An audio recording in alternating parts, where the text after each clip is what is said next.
Hello and good evening. This is Bhupendra Bhavsar. I'm a career counselor at Ellen Career Institute Indore.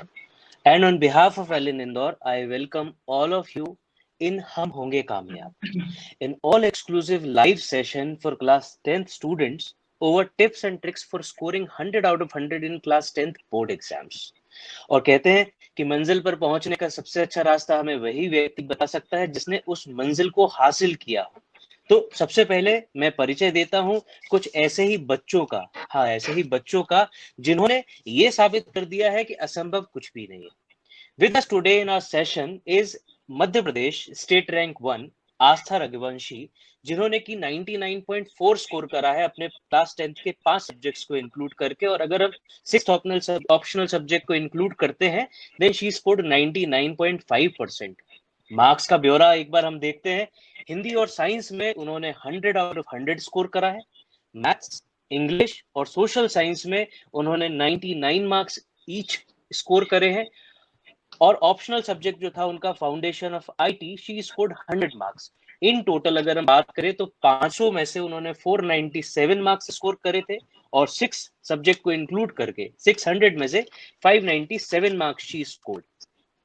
The second guest in today's session is Madhya Pradesh State Rank 2 और Indore city topper Shreyansh राज अवधिया, जिन्होंने सिर्फ 1 mark कम score करा है आस्था से, state rank topper 1 से, और 99.2% score करा है उन्होंने क्लास 10th में, जिन्होंने सोशल साइंस, मैथ्स, साइंस और संस्कृत में उन्होंने 100 मार्क्स ईच स्कोर करे हैं।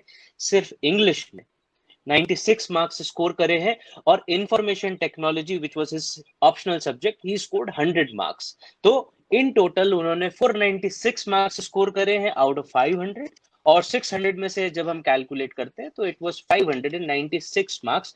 और third guest with us today in this live session will be Manendra Mishra, जो कि उज्जैन से हैं और 97.8% के साथ उज्जैन सिटी टॉपर भी हैं with 489 marks out of 500. Thus, this is the introduction of these three achievers who will be there with us for guiding the students कि उन्होंने किस तरह से इस सफर को पूरा करा। वो कहते हैं ना, कौन कहता है कि आसमान में सुराख नहीं होता, कौन कहता है कि आसमान में सुराख नहीं होता, एक पत्थर तो जरा तबीयत से उछाल के देखो यारो। ये वही बच्चे हैं जिन्होंने ये काम अपने इस पिछले 1 साल में करके दिखा दिया है। Along with the student delegates here, we have 2 more speakers among with us. One is Mr. Deepak Joshi sir, who is chemistry faculty at Ellen Career Institute Indore, and कई सारे NTSC scholars, JSO qualified students और board toppers के mentor रहे हैं, जो कि mediate करेंगे इस पूरे सेशन के दौरान अचीवर्स के साथ, इन बच्चों के साथ जिन्होंने इतना बड़ा अचीवमेंट हासिल किया है, ताकि उनकी सफलता के इन सूत्रों को हम आप तक पहुंचा पाए।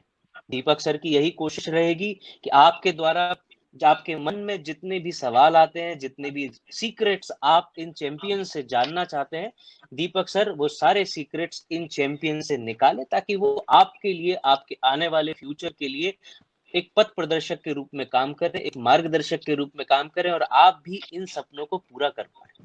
और एक और विशिष्ट स्पीकर के रूप में आज हमारे साथ होंगे श्री विवेक श्रीवास्तव सर, जो कि 34 इयर्स का एक ह्यूज टीचिंग एक्सपीरियंस रखते हैं। सर अभी कई सालों से एलन में आईआईटी और मेडिकल के स्टूडेंट्स को फिजिक्स पढ़ा रहे हैं, और साथ ही साथ उन बच्चों के एक बेहतर भविष्य के लिए काउंसलिंग भी करते हैं। करियर काउंसलिंग और शिक्षा से जुड़े अन्य विषयों पर 350 से ज्यादा सेशंस ले चुके हैं, और कई सारे न्यूज़पेपर्स में लेख भी लिख चुके हैं। विवेक सर आज इस बात पे प्रकाश डालेंगे कि क्लास 10th की एक बेहतरीन परफॉर्मेंस किस तरह से आपको एक बेहतरीन सपोर्ट देती है आपकी लाइफ के सफर में। एंड देन ऑल्दो हमारी कोशिश रहेगी कि दीपक सर के द्वारा आपके मेजर क्वेश्चन आंसर्स का उसमें निसार निकल आए, उसमें सार निकल आए, सारी बातें उससे सॉल्व हो जाए। फिर भी सेशन के अंत में हम कुछ क्वेश्चंस को एंटरटेन करते हुए आपको इन लोगों के द्वारा या हमारे एक्सपर्ट्स के द्वारा कुछ जवाब देने की कोशिश करेंगे। तो मैं इस सेशन को शुरू करता हूं formally by introducing Deepak Joshi sir, ताकि वो इसको बच्चों के साथ आगे लेकर के आए। मैं चाहता हूं कि दीपक जोशी सर इस सेशन को आगे हैंडल करें। Deepak Joshi sir. Thank you very much Bhupendra sir, बहुत बहुत धन्यवाद। नमस्कार बच्चों, जैसा सर ने मुझे इंट्रोड्यूस कर ही दिया है, मैं Deepak Joshi, chemistry faculty at Allen. मैं पिछले 5.5 सालों से एलन के साथ जुड़ा हुआ हूँ और इतने वर्षों से मुझे कई आपके जैसे बच्चों को गाइड करने का मौका मिला है एलन के प्लेटफॉर्म पर। तो आज आप सभी लोगों को यहाँ पर मुझे मौका मिल रहा है आप लोग सभी लोगों से बात करने का। तो मैं पूर्णतः आप सभी की ऊर्जा को यहाँ पर महसूस कर पा रहा हूँ कि आज मेरे साथ ऐसे सारे स्टूडेंट्स जुड़े हुए हैं जो अपने भविष्य को लेकर इतने सजग हैं कि वे कक्षा 10वीं में ही अपने सारे करियर का खाका बनाने के लिए तैयार हैं। और आप इतने सजग हैं कि आप ऐसे लोगों से यहाँ पर टिप्स लेने आए हैं जिन लोगों ने ये मुकाम हासिल किया हुआ है। तो मैं आपको सबसे पहले इस बात के लिए बधाई देना चाहूंगा कि आप लोग उन सौभाग्यशाली लोगों में से हैं जो अगले वर्ष के लिए अपनी राह चुन चुके हैं और आप ये डिसाइड कर चुके हैं कि आप भी एक टॉपर होंगे, यानी कि आप टॉपर बनने के लिए अपना पहला कदम उठा चुके हैं इस सेशन को ज्वाइन करके। तो सबसे पहले तो इसी बात के लिए मैं आप सभी को बहुत बहुत बधाई देता हूं और ये सेशन में स्टार्ट करता हूं मेरी ओर से। यहाँ पर मैं एज अ टीचर आप लोगों से, एज अ मेंटर आप लोगों से बात कर रहा हूँ। तो मैं आपको अपने कुछ पर्सनल एक्सपीरियंसेस के साथ साथ कुछ बोर्ड एग्जाम के निचोड़ के बारे में बताऊंगा। क्लास 10th सीबीएसई जो एग्जाम होता है उसके बारे में आपको ब्रीफ करूंगा। बच्चों, क्लास 10th सीबीएसई बोर्ड की एग्जाम जो है उसकी भव्यता का अंदाजा इसी बात से लगाया जा सकता है कि पिछले वर्ष लगभग 5,000 एग्जाम सेंटर्स पर 18 लाख बच्चों ने इस एग्जाम को दिया था। तो कितना ज्यादा कंपटीशन होता है, कितने सारे बच्चे हैं जो आपके साथ एग्जाम देने वाले हैं। हो सकता है कि ये जो नंबर हो, ये जो फिगर हो, ये इस वर्ष और ज्यादा हो, राइट। तो इतने सारे बच्चों के साथ आपको एग्जाम देना है। You will be one of the lakhs students. इतने सारे स्टूडेंट के साथ आप एग्जाम देंगे, राइट। तो आगे बढ़ते हैं और मैं आपको थोड़ा सा गाइड करता हूं अबाउट सीबीएसई एग्जाम। तो सबसे पहले हम ये बात करते हैं कि क्लास 10th सीबीएसई बोर्ड का जो एग्जाम है उसमें सीबीएसई अपने आप कह सकते हैं कि अपने पेपर पैटर्न को लेकर बहुत स्ट्रिक्ट होता है, राइट। तो सीबीएसई का जो पेपर पैटर्न है वो आपको पता होना चाहिए, पहली बात। दूसरा, सीबीएसई एग्जाम लेने से पहले कुछ क्राइटेरिया डिसाइड करता है। सीबीएसई के कुछ पॉइंट्स होते हैं जिन पे बेस्ड उसके सारे पेपर्स होते हैं, राइट। तो अगर हम किसी भी एग्जाम की प्रिपरेशन करना चाह रहे हैं या हम जीवन में किसी भी मंजिल को हासिल करना चाह रहे हैं, तो सबसे पहला जो महत्वपूर्ण कार्य होता है वो होता है तैयारी। लेकिन तैयारी से पहले हम क्या करते हैं? तैयारी शुरू करने से पहले हम करते हैं प्लानिंग। यानी कि आपको पता होना चाहिए कि आपको किस डायरेक्शन में आगे बढ़ना है, आपको किस दिशा में आगे जाना है। और वो दिशा में आगे जाने के लिए सबसे पहले आपको पता होना चाहिए कि जिस एग्जाम में आप अपीयर होने वाले हैं उस एग्जाम का सार क्या है, उस एग्जाम का एसेंस क्या है, उस एग्जाम की आवश्यकता यानी कि रिक्वायरमेंट क्या है, राइट।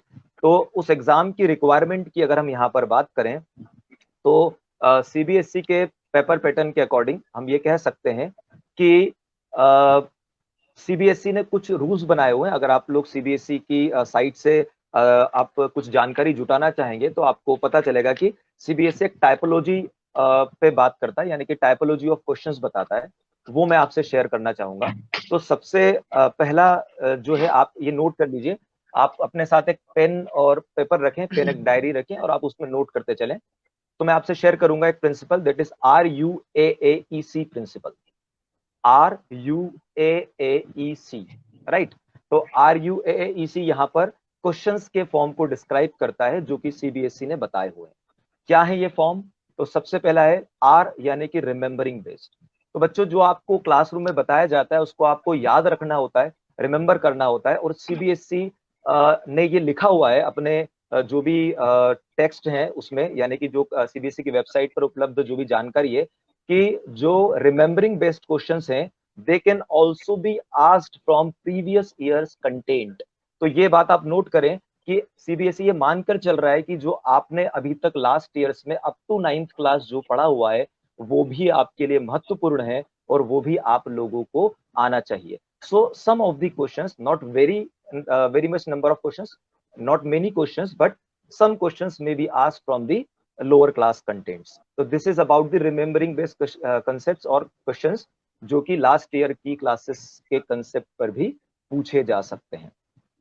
सेकंड अगर हम बात करें तो यू यानी कि अंडरस्टैंडिंग बेस्ड क्वेश्चंस होंगे। अंडरस्टैंडिंग बेस्ड क्वेश्चंस की अगर हम बात करें बच्चों, तो जो आप कंसेप्ट्स को लर्न करते हैं, उनसे जो समझते हैं, ठीक है, तो लर्न करने के बाद आप जो रिमेंबर कर पाते हैं कंसेप्ट्स को, उसमें से जो एग्जैक्टली कोई कंसेप्ट कहना चाह रहा है, क्या आप उसको उसी तरह से समझ पाए हैं?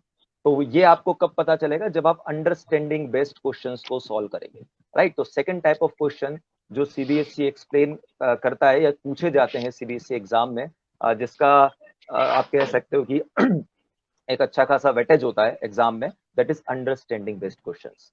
थर्ड जो प्रिंसिपल में आएगा, दैट इज एप्लीकेशन।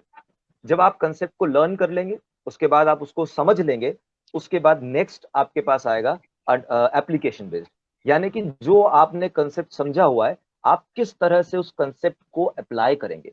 क्योंकि जो साइंस हम पढ़ते हैं, जो मैथ्स हम पढ़ते हैं, वो सारा this is all application part. आपका जो भी सिलेबस बनाया जाता है बच्चों को, सारा एप्लीकेशन पार्ट होता है, क्योंकि आपको कहीं ना कहीं आगे चलकर जिस भी फील्ड में आप करियर बनाएंगे, आपको ये सारे कंसेप्ट को कहीं ना कहीं स्पेसिफिक फील्ड में स्पेसिफिक कंसेप्ट को अप्लाई करना होता है। इसीलिए जो थर्ड है, that is application based questions आपको प्रिपेयर करना होते हैं। और एप्लीकेशन या कंसेप्चुअल क्वेश्चंस जो होते हैं, इसकी तैयारी आपको खूब अच्छे से करनी है, क्योंकि यहाँ पर ऐसा होता है कि कई बार हम कंसेप्ट को समझ नहीं पाते और हम जो आंसर्स हैं वो सटीक नहीं लिख पाते, करेक्ट नहीं लिख पाते, और यहाँ पे हमारे मार्क्स कम होते हैं। आफ्टर दैट एनालाइजिंग, आपने किसी कंसेप्ट को समझा, याद किया, पढ़ा, उसको अप्लाई किया, राइट। उसके बाद एनालिसिस यानी कि एनालिटिकल अप्रोच आपका होना चाहिए। सो एनालिटिकल अप्रोच डेवलप करने के लिए भी क्वेश्चंस पूछे जाते हैं, और इस सेक्शन को हम साइंस में ज्यादा वेटेज देते हैं, और इसीलिए एक्सपेरिमेंटल एबिलिटी पर बेस्ड क्वेश्चंस आपको सीबीएसई की एग्जाम में देखने को मिलेंगे।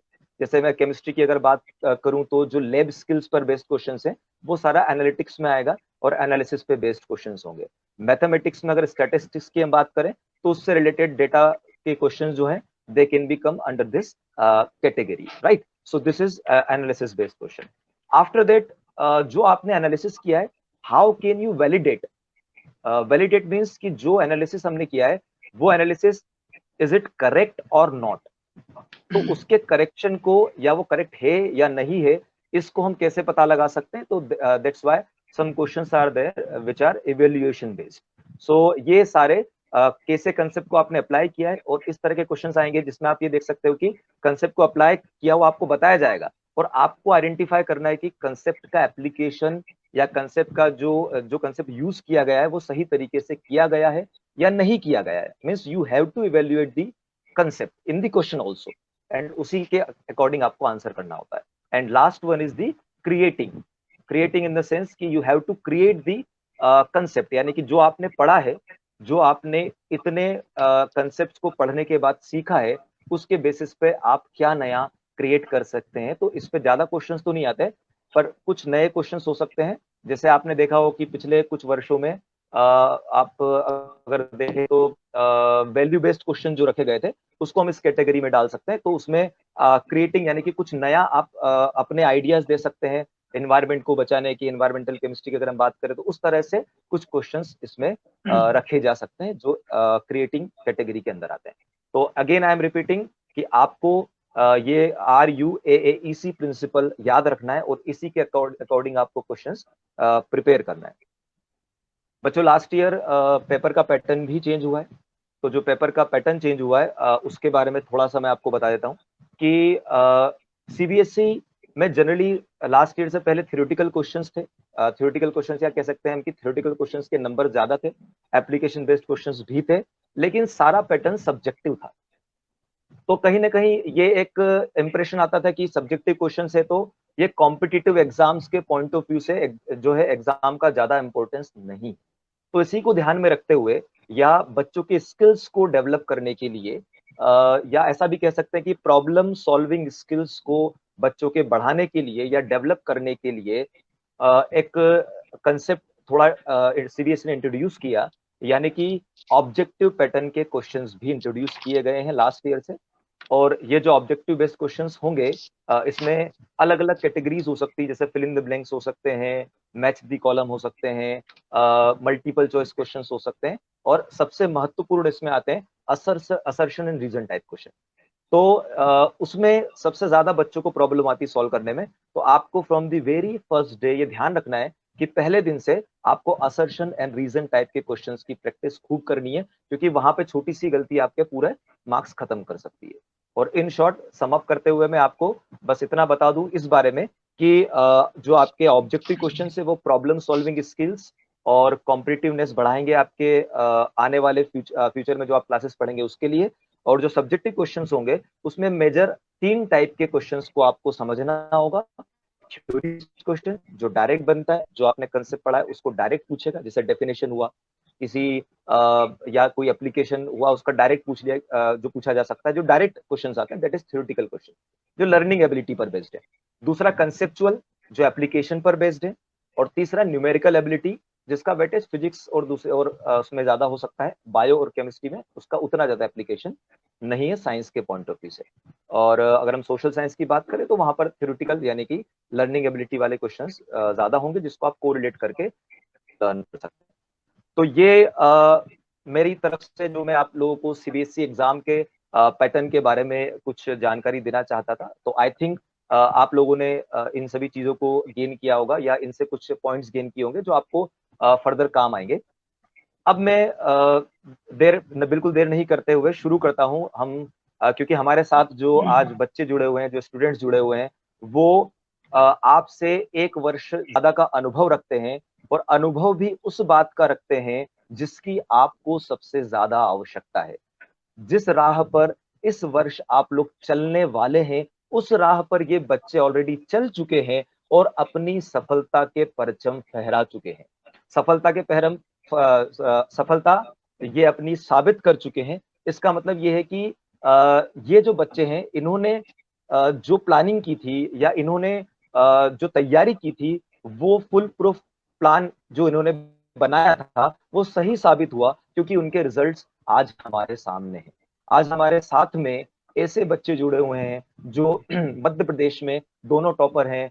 जैसा आपको भावसार सर ने बताया कि आस्था मध्य प्रदेश टॉपर है और सेकंड टॉपर जो है वो श्रेयांश राजावदिया है। और श्रेयांश के रिजल्ट की एक खास बात आप ये भी देख सकते हैं कि he scored 100 out of 100 in multiple means 5 subjects including optional subject. तो आप इन दोनों से जान सकते हो कि how can we score perfect marks, मतलब परफेक्ट 100% नंबर आप कैसे ला सकते हैं।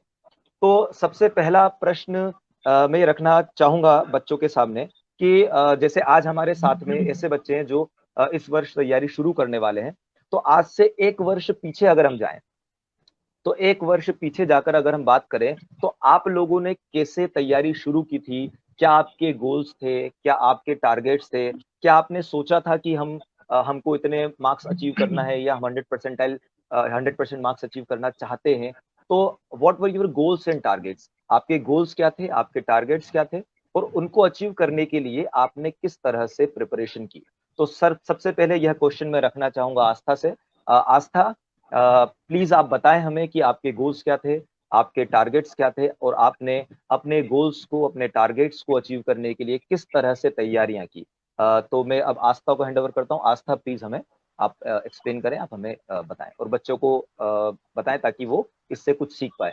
और मैं सभी स्टूडेंट से ये रिक्वेस्ट करूंगा जो लोग इस सेशन को देख रहे हैं कि आप डायरी और पेन लेकर बैठे और ये सारी चीजें जो आपको बताई जा रही हैं, सारे पॉइंट्स प्लीज आप नोट डाउन करें। प्लीज आस्था बताइए। Thank you, sir. So when I entered class 10th, I had an aim of securing 98%. State rank 1 हासिल करना या फिर 99.4% स्कोर करना, ये मैंने कभी नहीं सोचा था. I think what worked in my favor was I was blessed to have teachers who never emphasized on rote learning. और 10th standard में ये और भी ज्यादा important हो गया, because यदि आप देखें तो CBSE के पेपर्स में हमें copy paste questions कम देखने को मिलते हैं. Even to understand the question given in the paper, आपके concepts clear होना काफी ज्यादा जरूरी है. Another thing which I kept in mind throughout the preparation was consistency. बहुत सी बार ऐसा होता है कि हमारी तबीयत थोड़ी ठीक नहीं है या फिर हमें पढ़ने का मन नहीं कर रहा है, ऐसे दिनों में मैं वो टॉपिक्स चूज करती थी पढ़ने के लिए जिन्हें करने में मुझे इंटरेस्ट आता है, सो दैट कंसिस्टेंसी जो अब तक मेंटेन की है वो ब्रेक ना हो। आई वुड ऑल्सो से कि एनसीईआरटी बुक्स जो है वो आप लाइन बाय लाइन पढ़िए। आई एम नॉट सेइंग आप उसे रट लो, but you should know the essence of the book. आपको हर एक लाइन का मतलब समझ में आना चाहिए।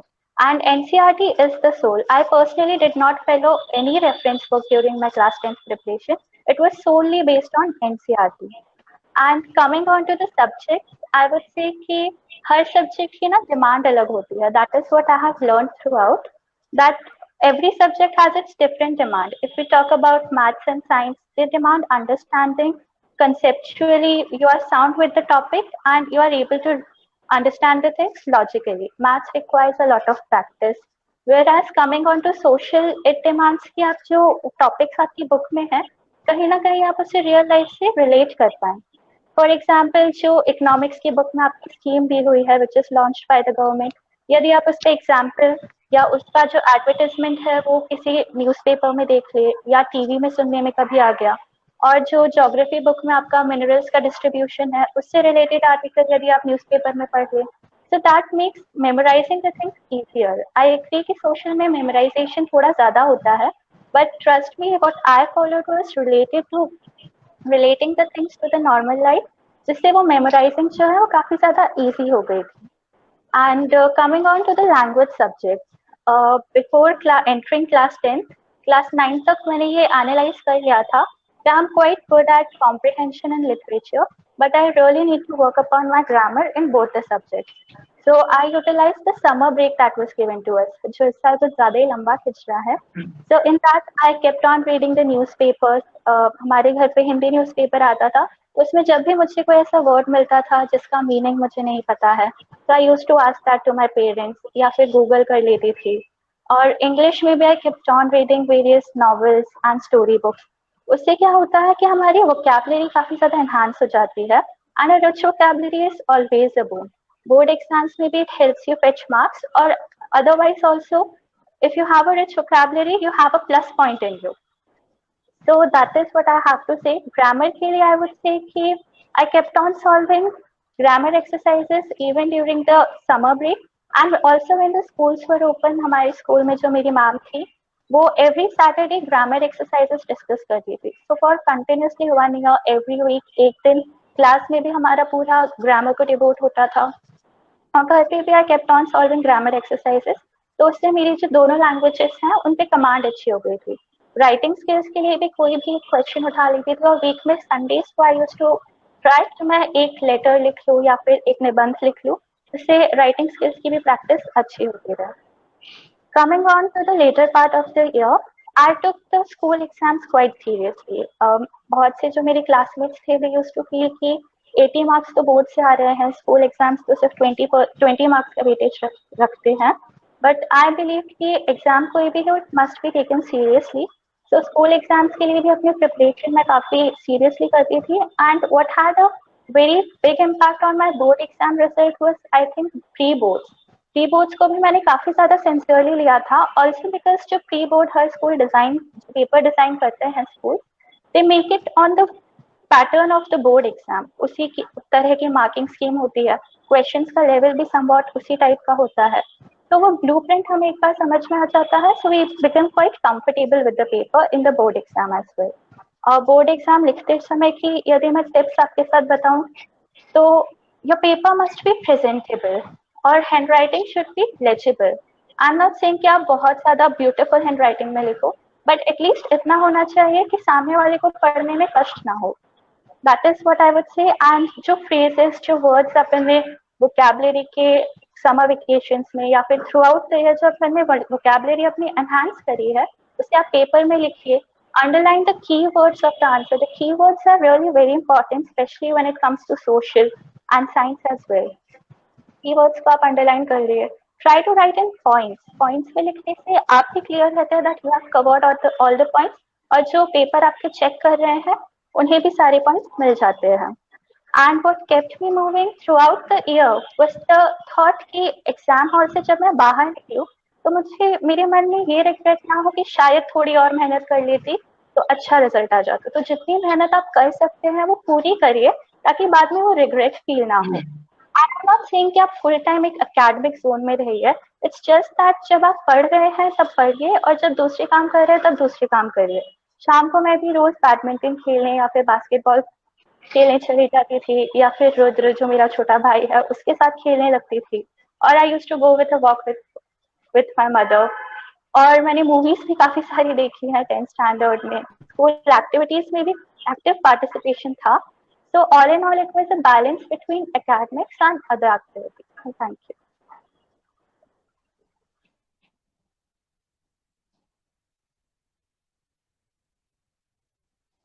Continuing Astha's point, I also started aiming for 100 on 100 in every subject. I tried on learning all the things by heart and building the concepts so that any question I can face properly. जरूरी नहीं है कि आपको सारे questions आए या आपको सब कुछ मालूम होना चाहिए, लेकिन जब आप किसी पेपर में बैठे हैं ना, तो आपके अंदर एक सेल्फ कॉन्फिडेंस इतना होना चाहिए कि आपको सब आता है और आप क्वेश्चन को डील कर सकते हैं। तो उसके लिए जो मेहनत होती है वो बहुत इंपॉर्टेंट रहती है। Starting of the year at the starting of the year At the starting of the year, I was more focused toward the competitive exams like NTSC, PRMO, and IMO, NSO. Because of it, I practiced more objective question, and my lifestyle changed to that only. In the school, but I started focusing when it was like around November. So during the period of 3 months, I guess I completed the whole 10th class syllabus.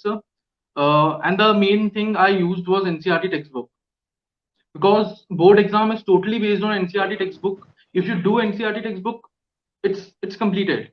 It's like you should, whenever you feel to learn any subject, any concept, any topic, you should just open the NCERT book, especially for science and social science. You should just read it twice, read it thrice. Try to improve your command over that subject by reading NCERT. There are many things in NCERT which may not be as important as we think, but when it come in the paper, we think that, oh shit, we might have done that topic, it was in front of my eye, but I neglected it, I avoided it. Why? Because I thought that it might not be important. That's why reading between the lines is most important thing about NCERT. And talking about specific subjects like maths demand practice. And since I started for the board in the last 3 months, so I focused more and more on the main questions that was asked in the previous year papers, or the repetitive questions, so that I might know that these questions are scoring for me. And like out of 80, I have 70 marks in my hand, and the remaining 10 will be based on my learning, my concepts.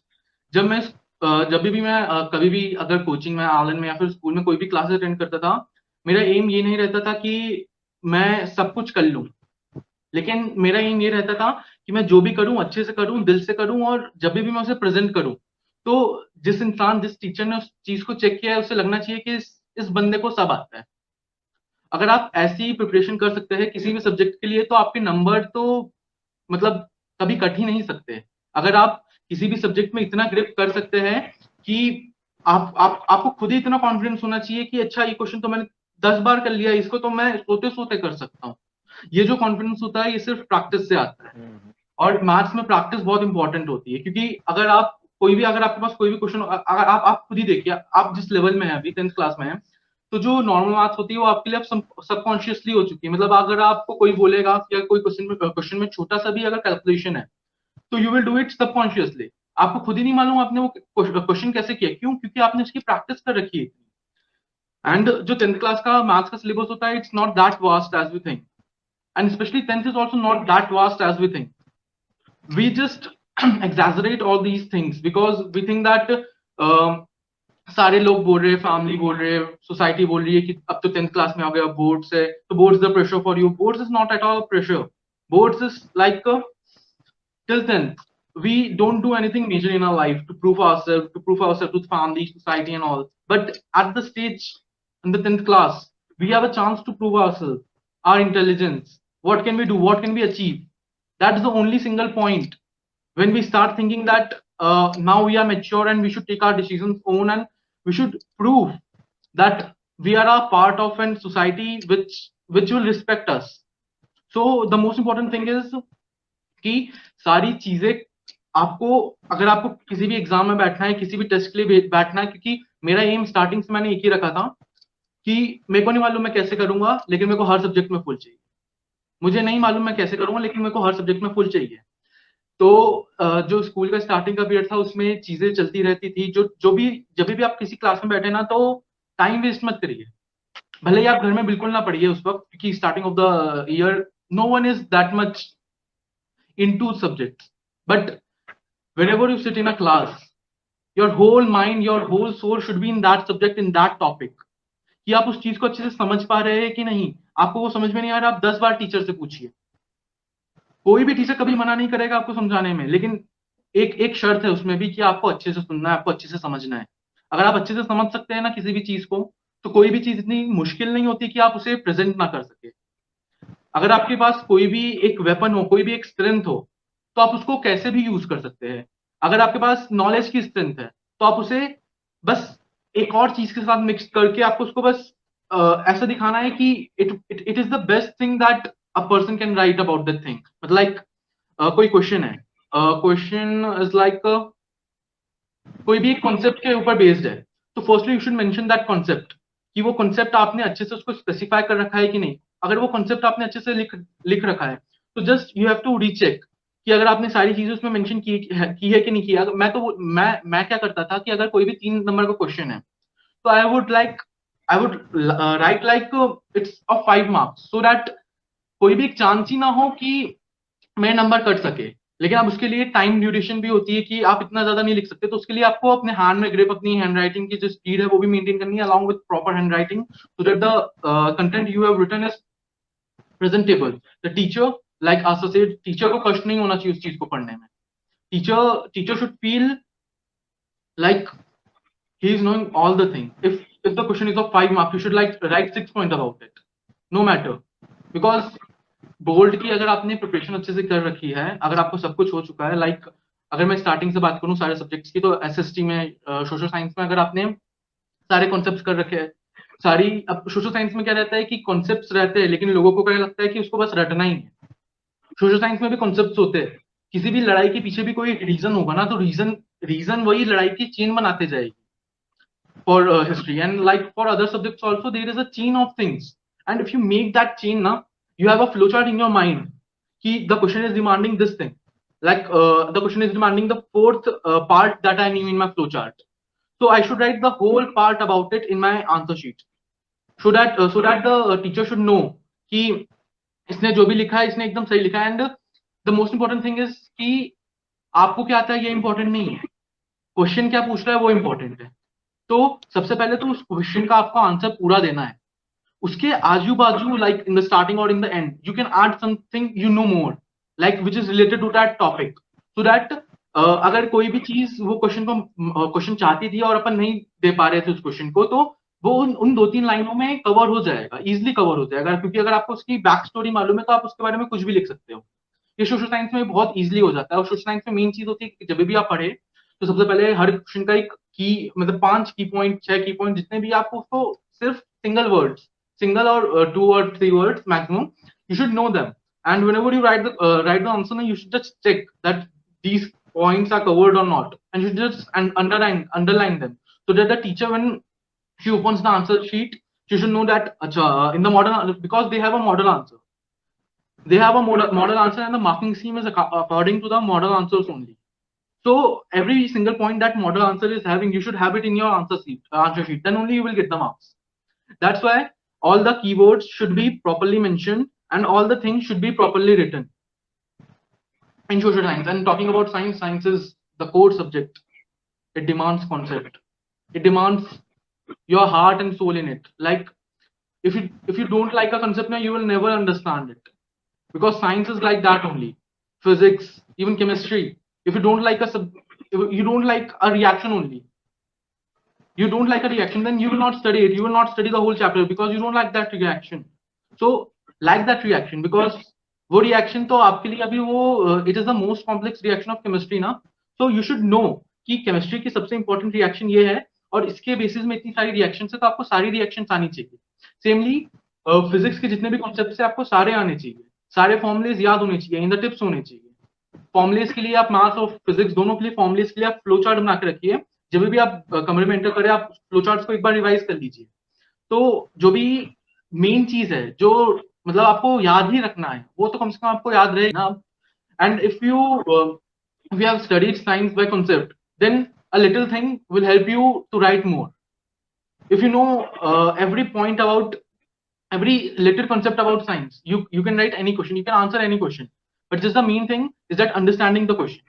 And for that you need practice of the question paper. You need exposure कि आपने इतने सारे questions लगा रखे हैं, आपने इतने सारे क्वेश्चन सॉल्व कर रखे हैं कि आपको कोई भी क्वेश्चन आए ना आपको मालूम हो जाना चाहिए, अच्छा इसमें तो मेरे को ये 4 पॉइंट तो लिखने ही है, ये 4 पॉइंट तो मेरे को कंप्लीटली लिखना है क्योंकि इसी के ऊपर ये क्वेश्चन बना है।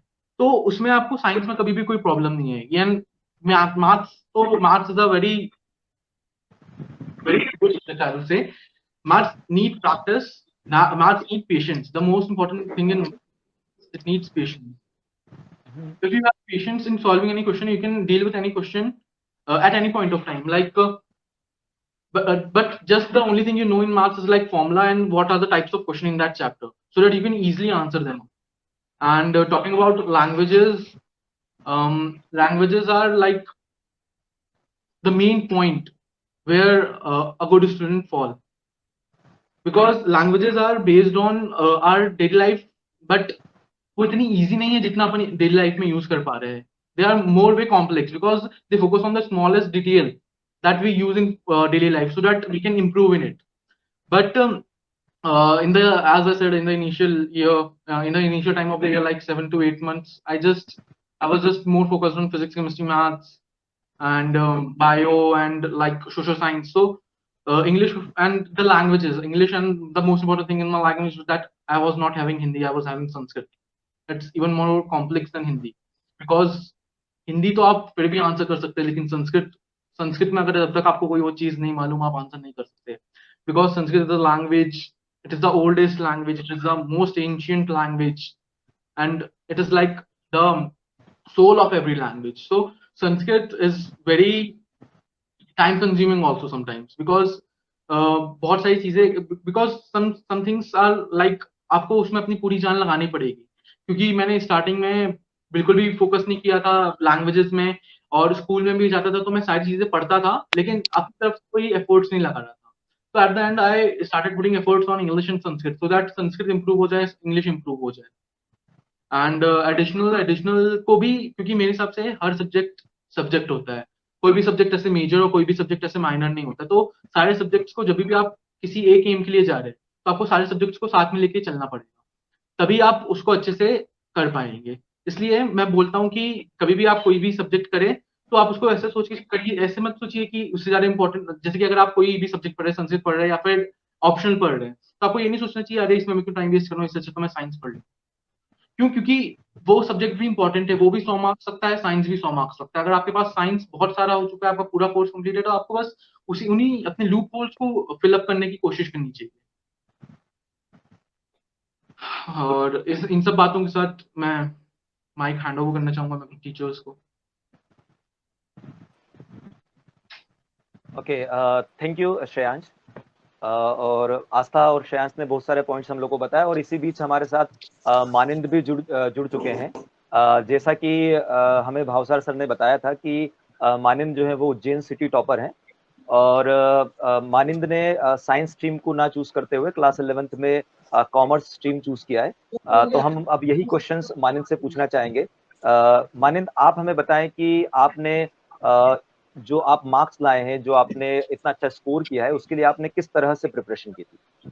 मानिंद, आप बताएं हमें किस तरह से आपने प्रिपरेशन की थी और आपके गोल्स क्या थे और टारगेट्स क्या थे? यस सर, ईयर जैसी एकेडमिक सेशन चालू हुआ था, तो at that particular moment I decided that after consulting my parents and all my teachers and mentors, I decided that I have to set a target, a deadline, that is till the end of December. I have to complete the course once, and that too very thoroughly. So at that particular moment, what I thought, I was able to implement it in a very proper manner. So that was very beneficial for me, and that too helped me. Okay और जो आपने preparation की उसमें आपको क्या challenges आए, जो और चैलेंजेस को आपने कैसे ओवरकम किया, आपको क्या परेशानियां आई, क्या प्रॉब्लम्स आई, प्रैक्टिकल प्रॉब्लम्स, और उनको आपने कैसे ओवरकम किया, किस तरह से प्रॉब्लम्स के सॉल्यूशन ढूंढे? Okay, so sir, if I am talking specifically over a particular subject like maths में बहुत practice demand करता है maths, और maths में we have to be very particular to how to solve particular things and how to solve these questions. So sometimes I developed some lethargy कि बस अब इससे ज्यादा थोड़ी अब दिक्कत हो रही है, अब इससे ज्यादा सॉल्व नहीं होता, वो एक बहुत बड़ा चैलेंज था। फिर उसे स्लोली ग्रेजुअली पेस अप करते गए, उसे भी ओवरकम किया कि अब मैथ्स लेथार्जिक लग रहा है लेकिन इसे भी हमें सॉल्व करना रहेगा, कंटिन्यूअसली प्रैक्टिस करते रहे, तो फिर बाद में बहुत इजी हो गया।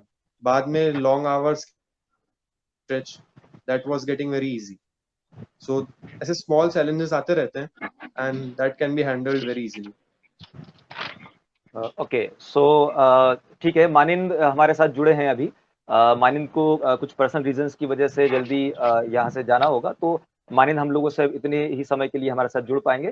तो मानिंद ने अपने प्रश्नों के उत्तर दिए, आस्था ने आप लोगों को बताया है, और श्रेयांश ने आप लोगों को जो बताया उसका सार अगर हम देखें, उसका निचोड़ अगर हम देखें, तो हम कह सकते हैं कि कुछ की पॉइंट्स जो मैं बात करूं बच्चों के जो आंसर से निकल के आए हैं, सबसे पहली बात हम इसको समराइज करते हुए कह सकते हैं कि more practice is equal to better performance. जितनी आप प्रैक्टिस करेंगे उतना अच्छा आपका परफॉर्मेंस होगा।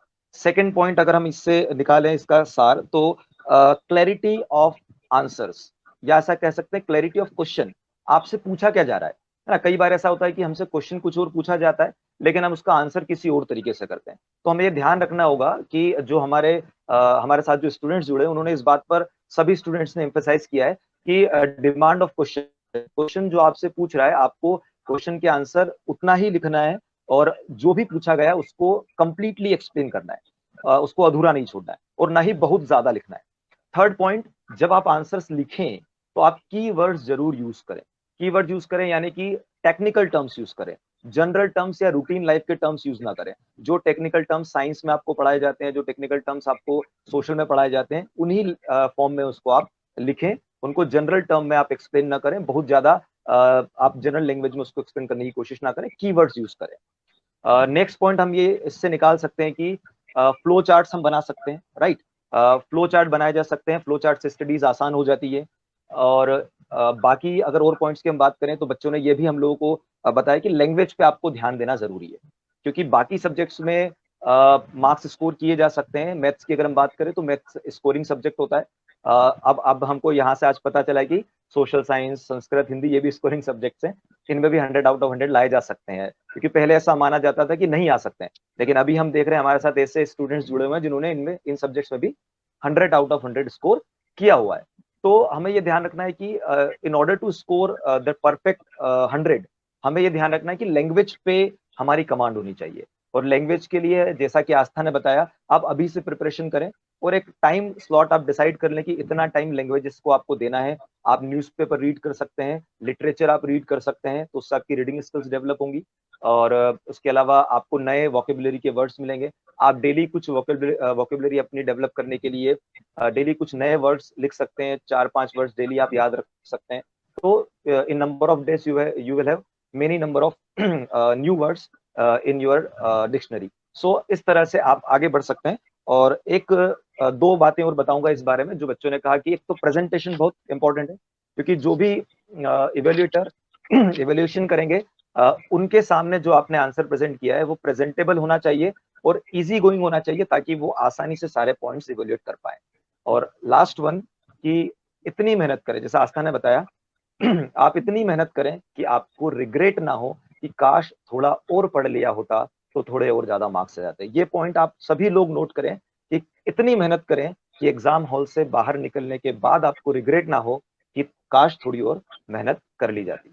राइट, सो अब मैं नेक्स्ट क्वेश्चन रखना चाहूंगा कि अगर हम बात करें कोई भी हम एग्जाम की अगर हम बात करें तो किसी एग्जाम में हमको प्रिपरेशन जब करनी होती है तो हमारे कोई मेंटर्स होते हैं, उन मेंटर्स का हमारी लाइफ में कुछ रोल होता है। तो मेंटर्स आपकी लाइफ में कौन थे और किस तरह से मेंटर्स ने आपको गाइड किया और कैसे आप उनकी हेल्प से आगे बढ़े? तो मैं सबसे पहले मानन से पूछना चाहूंगा कि आपकी मेंटरिंग कैसे हुई और आपने किस तरह से आगे आपने मेंटर्स की सलाह मानी या किस तरह से आपने अपने गलतियों को सुधारा और आगे बढ़े? मानन। Sir, first and foremost, my primary mentor was my father, and what he advised me throughout the course of that particular academic year, I followed it wholeheartedly and religiously. And secondly, I had some mentors in the Allen Coaching Career Institute where they specifically guided me so that I can cover all those portions where I was particularly weak, so that I can grasp things easily, more properly, and at the end of the day, I was a better person. So these things which my mentors provided me at Allen, my father himself, so they were very beneficiary. Okay, तो जैसा कि मैंने आपको बताया था कि मानन हमसे कुछ देर के लिए जुड़े हैं, तो हम मानन से जितने क्वेश्चंस हमें चाहिए थे हम ले चुके हैं। तो थैंक यू वेरी मच मानन यहाँ आने के लिए। आपके साथ कुछ समस्या उसके बाद भी अपने यहाँ पर समय निकाला, धन्यवाद। अब मैं आगे बढ़ता हूँ क्वेश्चंस के साथ में और मैं बात करना चाहूंगा श्रेयांश से। श्रेयांश, मैं आप लोगों को जैसे बता दूं कि एलन का ही स्टूडेंट है। हम लोगों ने श्रेयांश के साथ जो लास्ट ईयर प्रिपरेशन श्रेयांश ने हम लोगों के साथ ही की है।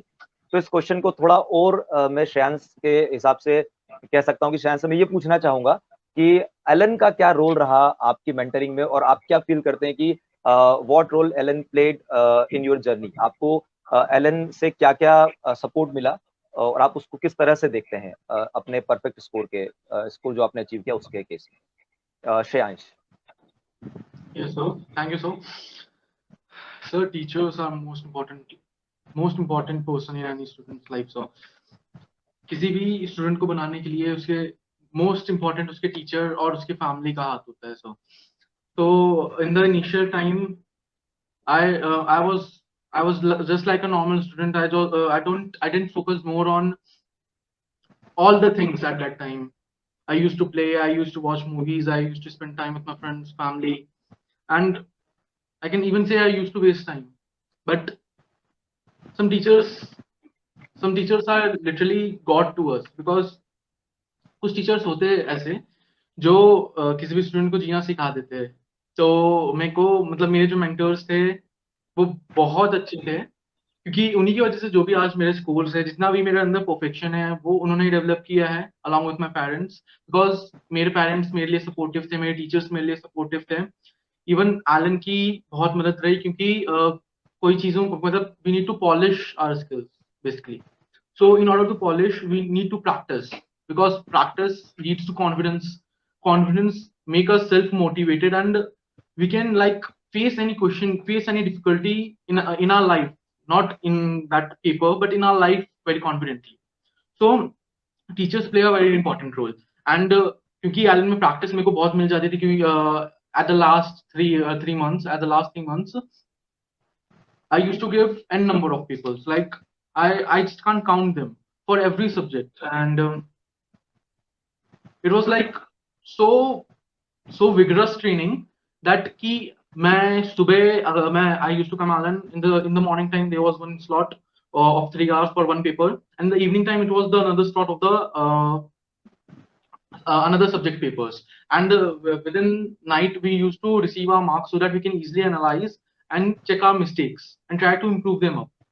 And these things were not so common in my life, because I used to go to school also, and I used to manage all the things with Alan. But teachers, many teachers, like one of my batch mentor, I can say, who the person who guided me was JP sir, and many teachers, all the subject teachers were so supportive that कि कोई भी concept कभी छूटता नहीं था, कोई भी बात कभी छूटती नहीं थी।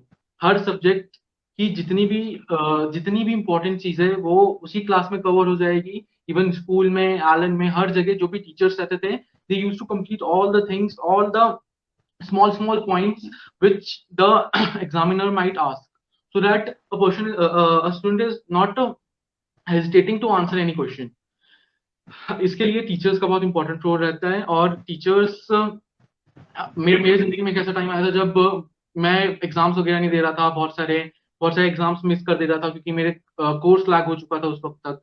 तो teacher used to tell me that कम से कम पेपर दे तो दो, प्रिपरेशन तो पेपर के साथ होती जाएगी. तो मैंने 10-15 पेपर हर सब्जेक्ट के ऐसे मतलब in the specific time duration in the competitive environment I used to give, so that कि जब मैं मेन पेपर देने बैठूं तो मुझे कोई भी चीज और ना लगे, मेरे को अंडर प्रेशर ना फील हो, और सारी चीजों को मैं इजीली मेमोराइज कर पाऊँ, जब भी मेरे को उनकी जरूरत है तो अच्छे से रिकॉल कर पाऊँ, अच्छे से लिख पाऊँ. और इन सब चीजों के लिए टीचर्स और मटेरियल और मॉक टेस्ट, इन सब चीजों के लिए टीचर्स और एलन का बहुत सपोर्ट था, इवन स्कूल का बहुत सपोर्ट था. और तो किसी भी स्टूडेंट को अगर किसी भी सब्जेक्ट में फुल मार्क्स लाने हैं तो ही just need to know everything about it, and he should be able to present all the things. So in this in my learning process, Alan played a very important role, and the teachers were like a coach to me. More than a teacher, they were like a coach to me, who guided me on every single point and on every single paper, so that I can succeed well in my life. Okay, thank you Shreyansh. अब मैं आस्था से पूछना चाहूंगा कि आस्था, आपके preparation जो आपने की, उस आपकी जर्नी में आपको क्या क्या परेशानियां आई, क्या क्या चैलेंजेस थे, और आपने कैसे उन चैलेंजेस से ओवरकम किया, और इसमें मेंटर्स की आपकी क्या भूमिका थी? आस्था, आप बताएं हमें. challenges हर कोई फेस करता है, be it in the preparation duration or even in the examination. So I remember कि मेरा जो first board का पेपर मैंने दिया था, that was maths, and I was quite confident for that paper. फिर जैसे जैसे पेपर proceed कर रहे थे, there was a 4-mark question जिसमें we were asked to write the number of students पूरा solving करके. So I solved that question step by step. As we all know कि maths में though we can solve answers like this, but still we need to write the steps in the board examination paper. So मैं steps लिखती जा रही थी, and at the end I arrived on to a fraction. So वहाँ पे clearly पता चल गया था कि number of students तो fraction में नहीं आ सकता. It means कि मैंने कहीं ना कहीं गड़बड़ करी है. So at that moment when your entire paper is going smoothly, आपका पहला पेपर है, so you are not very habitual with writing board papers, तो हल्का सा पैनिक हो गई थी मैं, and I felt like इसे अभी काट के फिर से आंसर लिखना स्टार्ट करती हूँ, as we do घर पे मैं ऐसे ही करती थी.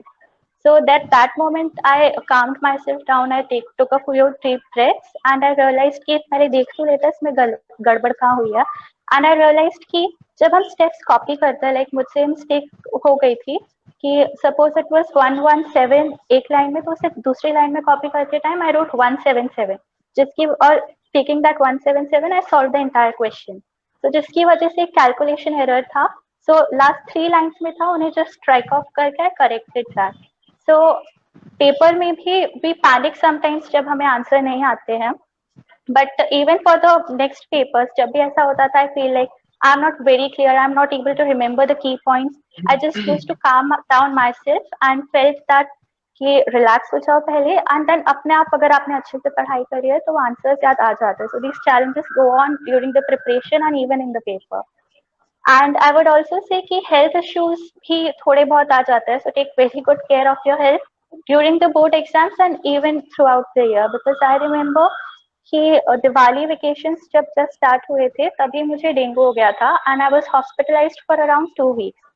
और हॉस्पिटलाइजेशन पीरियड जैसे ही मेरा खत्म हुआ, we had papers of PT3 in my school.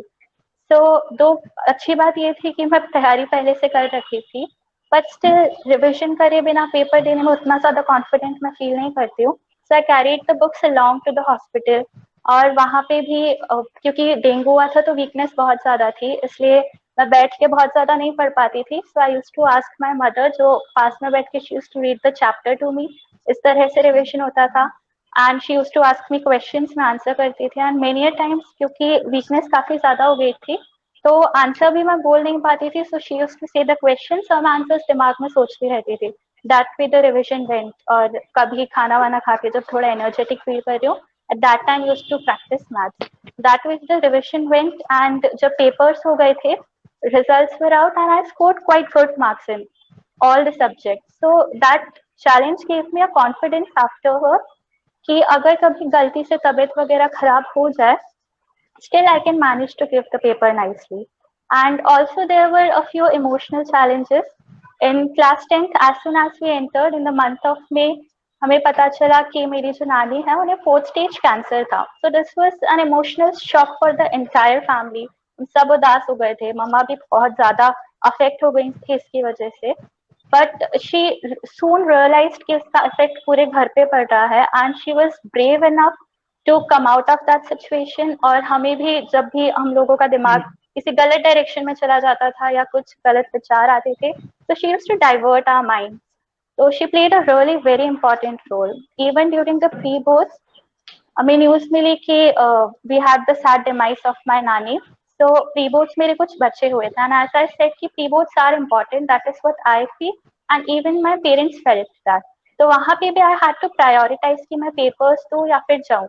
And even my parents decided कि वो मुझे अकेला छोड़ के नहीं जाएंगे because we all feel sad in those situations. So it was decided कि पापा और मैं वहीं रुके थे रतलाम में and my mother went and as soon as my papers were over, we joined my mother there. So even after that, because ऐसा कुछ होता है family में तो आप बहुत ज़्यादा sad हो जाते हैं. So even after that, my parents and my teachers also played an important role to bring me out of that situation. फिर से कहीं दिमाग उधर-उधर भागता था तो वो track पे ले आते थे. And now when I look back, I feel like they were so very brave, strong and courageous. उन्होंने खुद को भी संभाला था और मुझे भी right track पर लेकर आए थे. So these were the challenges that I faced and what I have realized now is whenever you face a challenge उस time पे हमें थोड़ा बुरा लगता है. मान लो कोई concept समझ में नहीं आ रहा है, so we feel like मत करो. फिर जब हम उसे फिर से start करते हैं, we face like बाकी सब तो आगे बढ़ गए हैं, हम तो यहीं पे अटके हुए हैं. We feel bad. But trust me, जब आप एक बार उस challenge को overcome कर लेते हो, जब एक बार आपको वो topic समझ में आ जाता है, so you come out as a better person and you start feeling कि हाँ, I can face the challenges and it in fact gives you confidence. And as I said earlier also, emotional support is very important. So be it big situations like this या फिर exam से एक रात पहले जो हमें nervousness feel होती है, पेट में butterflies उड़ने लग जाती है, उन situation से deal करने में भी और teachers and parents play a very important role. So I would just say कि challenges जो है preparation के दौरान जो भी आते हैं, treat them as opportunities to build up your confidence and you'll face them very nicely. Or when you look back, you'll feel proud of yourself as well as your parents and teachers. So nicely they took me from that situation and we have succeeded with flying colors. That's it. Thank you.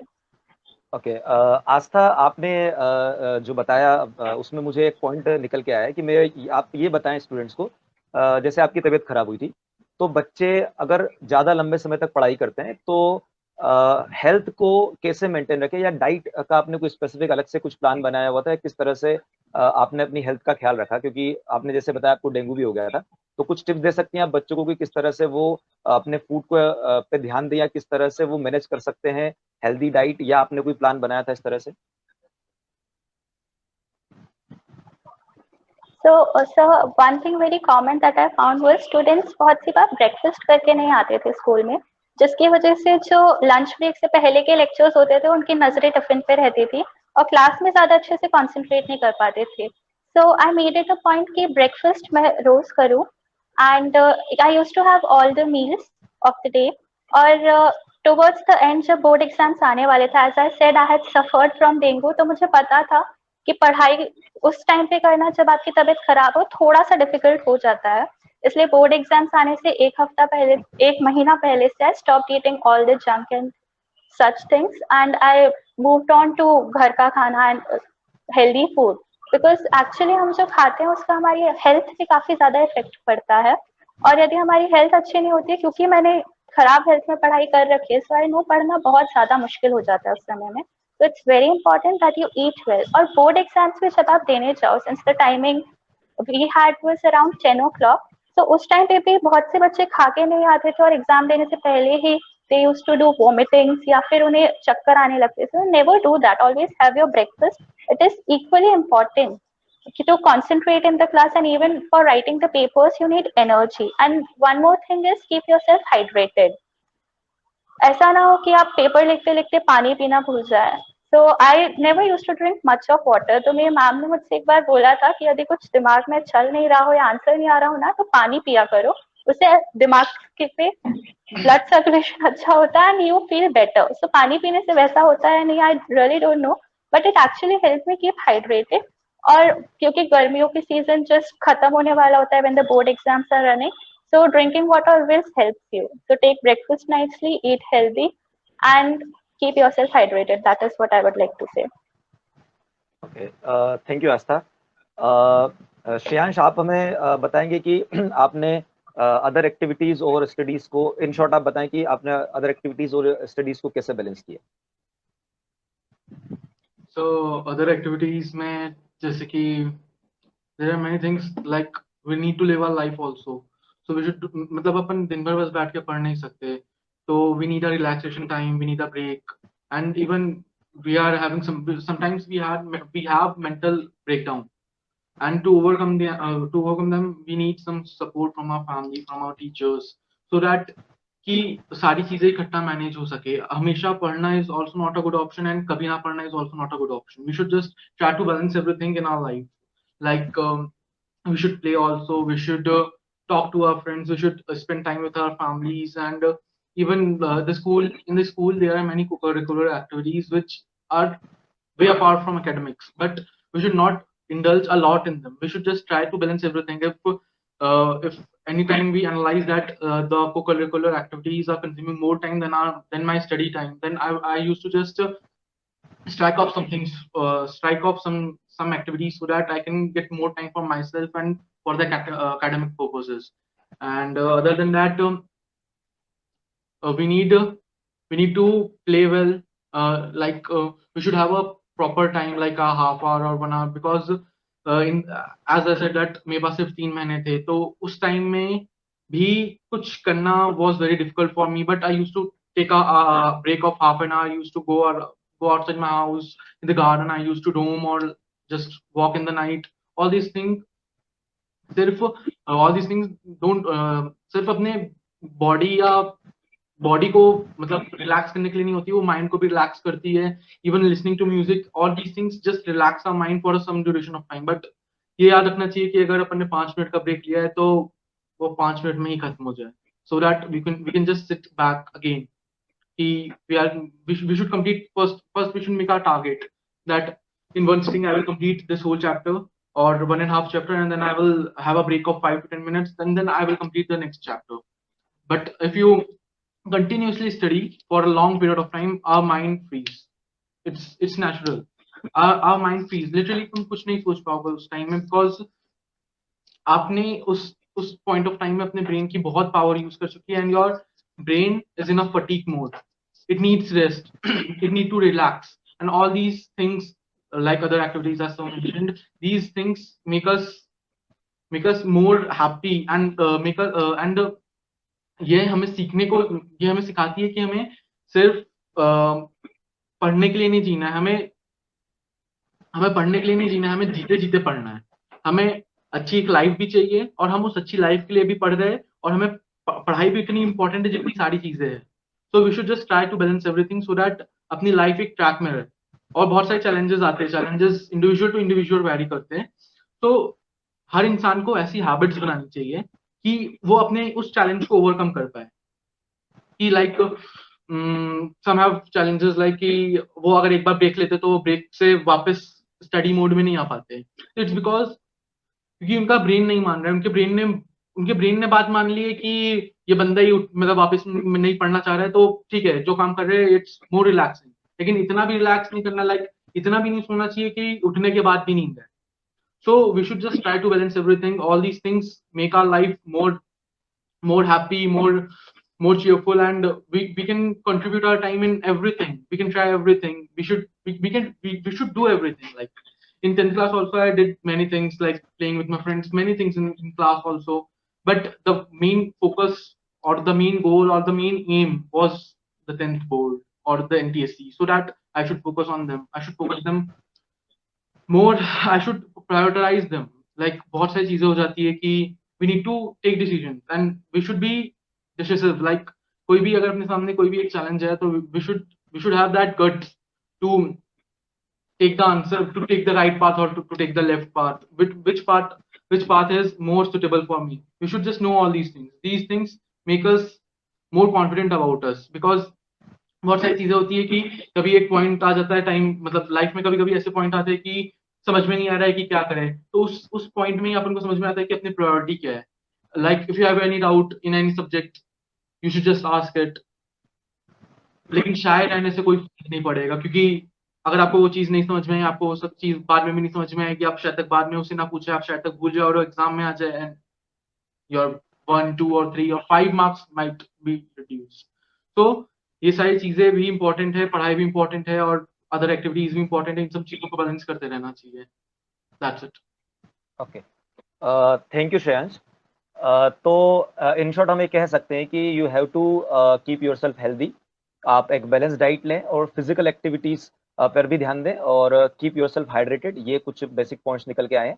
और अभी तो वैसे आप लोगों के पास अच्छा मौका है, क्योंकि अभी तो वैसे भी आप लोग हेल्दी डाइट घर पे ले ही रहे होंगे, क्योंकि वैसे भी बाहर से जंक फूड आई थिंक खाना अलाउड नहीं होगा घर में, राइट?